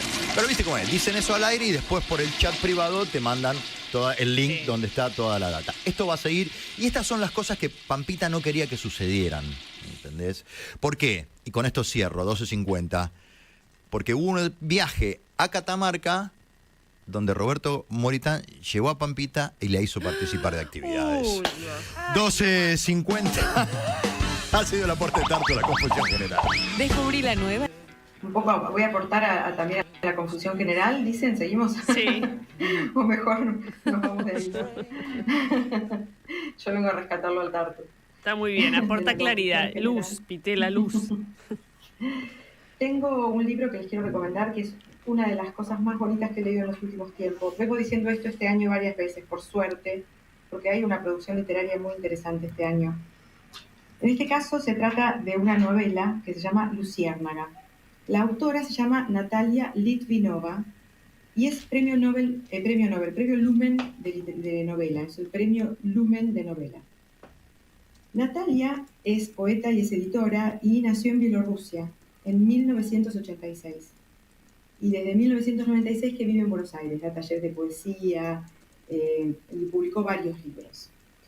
En este caso, con esta novela que gana el premio Lumen, va a contar la historia de su madre. Natalia nace a pocos kilómetros de Chernóbil, el mismo año que explota la central nuclear, y crece en un país, bueno, totalmente devastado, ¿no? por todo lo que venía. Y va creciendo también en la tierra donde, bueno, la radioactividad empieza a tomar, color, se empieza a notar todos los desastres posteriores a la explosión, la pobreza, la falta de alimentos. Tiene una historia familiar muy terrible. La abuela había sido secuestrada por los nazis. Su propia madre no está registrado el nombre en ningún lado porque es durante la época de Stalin y también huyen viniéndose a Buenos Aires y desde Buenos Aires ella reconstruye la vida de su madre. Imagínense, la novela se llama Luciérnaga, la luminosidad que tiene el recuerdo de esta madre que todo lo que ha hecho en su vida fue proveer algo de sanidad y nutrición en todos los sentidos de la palabra a sus hijos. Solamente voy a leerles el inicio de la novela para que entiendan de qué habla. Escuchen qué belleza. Me gusta mucho contarla porque es tan bonita que prefiero que la escuchen. No quería nacer en otoño en un país radioactivo, pero el médico me sacó a través de un corte realizado con bisturí y con los pies toqué la tragedia, mientras que con las manos intentaba aferrarme a las entrañas de mi madre. El tajo de mamá no cerró bien, era demasiado largo y su organismo no tenía las vitaminas suficientes para curarse. Y aunque ya pasó mucho tiempo, cuando le cuento algo gracioso, al reír, se agarra de la panza como si fuera una granada a punto de estallar y me dice, basta ya, me voy a descoser y se me van a salir las tripas. Los primeros años de mi vida coincidieron con la recesión económica y el fin de la Unión Soviética. En los almacenes desaparecieron el jabón, los corpiños, el papel higiénico, el aceite, los pañales, la leche. Las góndolas de licores y conservas se llenaron de repollos y los mercados se transformaron en un huerto arrasado. La vida se convirtió en una extrema fila de espera. A cada familia se le entregaban cupones para los productos que podían adquirir cada mes. Los más valiosos eran los cigarrillos y el alcohol. El vodka era un bien preciado y en nuestra familia nadie tomaba. Mi mamá canjeaba los cupones de licor con los vecinos, por los de aceite o manteca, y así pasó del anonimato a ser popular en el barrio. La llamaban mujer con hijos que no bebe, la que destila cupones, la patrona de los borrachos. mientras en la tele mostraban a un hombre rompiendo a martillazos el muro de Berlín. Mi madre y sus amigas sacaban de los baúles las cortinas de seda, las sábanas y los manteles de encaje que les habían dado sus madres para que pasaran de generación en generación. Y con esa tela nos cosían ropa a nosotros, sus hijos todavía sin memoria. Esta es la primera página de esta novela, que es una novela acerca de la resiliencia, acerca de la capacidad de dar vida y de criar y de nutrir, como decía recién, por la palabra que más me viene a la mente con esta novela es la nutrición. Ayer tuvimos la suerte en el colegio de traer a Mónica Davidovich. Mónica Davidovich es una autora argentina que escribió un libro que se llama Todos mis nombres, en el que ella, de muy grande, registra que es sobreviviente de la Shoah. Lo registra porque le van contando, a medida que crece, que sus padres la dejaron en una cama, la abandonaron a propósito para que alguien la rescate, ¿no? Para no llevársela con ellos al campo de concentración, y que las distintas familias que la fueron tomando le fueron cambiando el nombre. Entonces ella es hoy una señora muy grande, el resultado de todos sus nombres. Es una novela acerca de nuevo, la capacidad de recuperarnos de la tragedia y del dolor, sobre todo de las mujeres. Uno de los nenes le preguntó ayer en la entrevista a Mónica cómo ella había tomado esta experiencia inicial de su vida y qué tenía para dar, qué creía que ella dejaba en el mundo. Y ella dijo, hijos. Me intentaron exterminar y yo a cambio dejo hijos, ¿no? Esta novela... Espectacular. Sí. Todos llorábamos ayer. Mencionás esto y escucho un poco el ruido de fondo del colegio y no hay nada más lindo que cuando llevas a un escritor, un autor de un libro que leyeron los chicos y le pueden preguntar. Obvio. Es un momento hermoso. Espectacular. Sí, las preguntas que salen de ahí. Fue tremendo. Y lo lejos que te parece ese... Claro. La emoción que te produce conocer a un autor, que cuando uno es un niñito le parece una cosa como tan lejana y tan... Sí, hoy viene Esther Cross y todos los chicos de segundo año la van a entrevistar y todos trajeron su libro listo para que se lo firme y están con una emoción como si fueran a conocer, no sé. Bueno, es Esther Cross, es muy importante conocerla, pero quiero decir, sí pasa eso, es una de las grandes cosas. Las caras de los nenes frente al arte, a lo nuevo, a la ciencia, es una de las razones por las cuales los que damos clases amamos la profesión. Yo siempre digo que es una profesión muy egoísta, porque yo lo hago por mí. Para ver esa cara, que nadie me la saque, que sea mía en ese momento. Bueno, este libro de Natalia Litvinova, Luciérnaga, entra ya de cabeza en los 10 mejores libros del año, lejos. Es profundo, divertido, angustiante y complejo como la historia de la humanidad.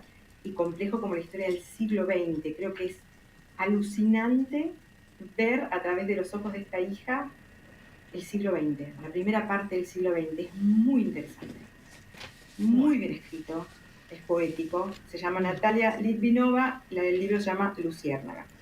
Y me queda un minutito, y están quedando muy pocas entradas para el espectáculo. Lo tengo que decir. ¡Bravo! No se puede vivir del amor. Ay, ayer me llamaron para pedirme... Una productora de televisión me llamó para pedirme el teléfono de Flavio Pitel. ¡Epa! Qué importante. Y quería comentarles un poquito porque mucha gente me pregunta de qué se trata y yo no lo sé explicar. Y Andrea me dice, ¿puedes explicar de qué se trata?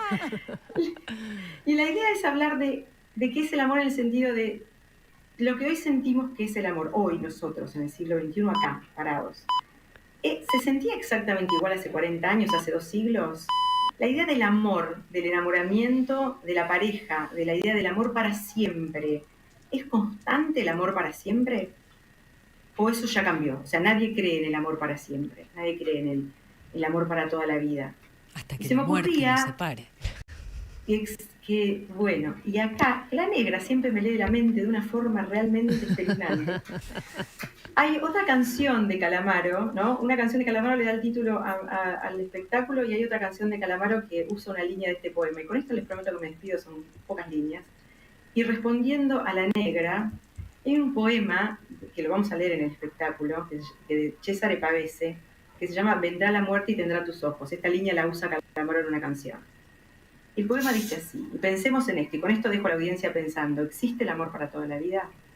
¿Lo vamos a responder en el espectáculo? Yo creo que no, pero lo vamos a intentar. El poema dice, vendrá la muerte y tendrá tus ojos, esa muerte que nos acompaña de la mañana a la noche, insomne, sorda, como un viejo remordimiento o un vicio absurdo. Tus ojos serán una palabra hueca, un grito ahogado, un silencio. Así los ves cada mañana cuando a solas te inclinas hacia el espejo. Oh querida esperanza, ese día también sabremos que eres la vida y la nada. Para todos tiene la muerte una mirada. Vendrá la muerte y tendrá tus ojos. Será como dejar un vicio, como mirar en el espejo asomarse un rostro muerto, como escuchar un labio cerrado. Nos hundiremos en el remolino, mudos. ¿Hay amor para toda la vida? ¿Vendrá la muerte y tendrá tus ojos? ¿Se lo podemos decir hoy a alguien eso? ¿Hay alguien en nuestras vidas al que le podemos decir, vendrá la muerte y tendrá tus ojos? Yo creo que sí. Bueno, de eso se trata el espectáculo. ¿Vos qué crees? Yo creo que sí, me dejaste pensando, Pitela. Y sí, yo creo que sí también. Cambiaron las formas, pero el fondo me parece que es el mismo, ¿no? Sí, sí. Pero bueno, no, yo quiero ver el espectáculo y después te digo, porque no quiero ahora tirar una respuesta. Claro, escuchar a Flavia Pitela contarnos cuentos de amor y escuchar un pianito lindo de fondo me parece un planazo. Platea.net, para los que quieran sacar entrada, apúrense porque se acaban. 31 de octubre, primera debut y primera función, después sigue. Así que Pitela, ahí estaremos, ¿eh? Muchas gracias. Beso grande.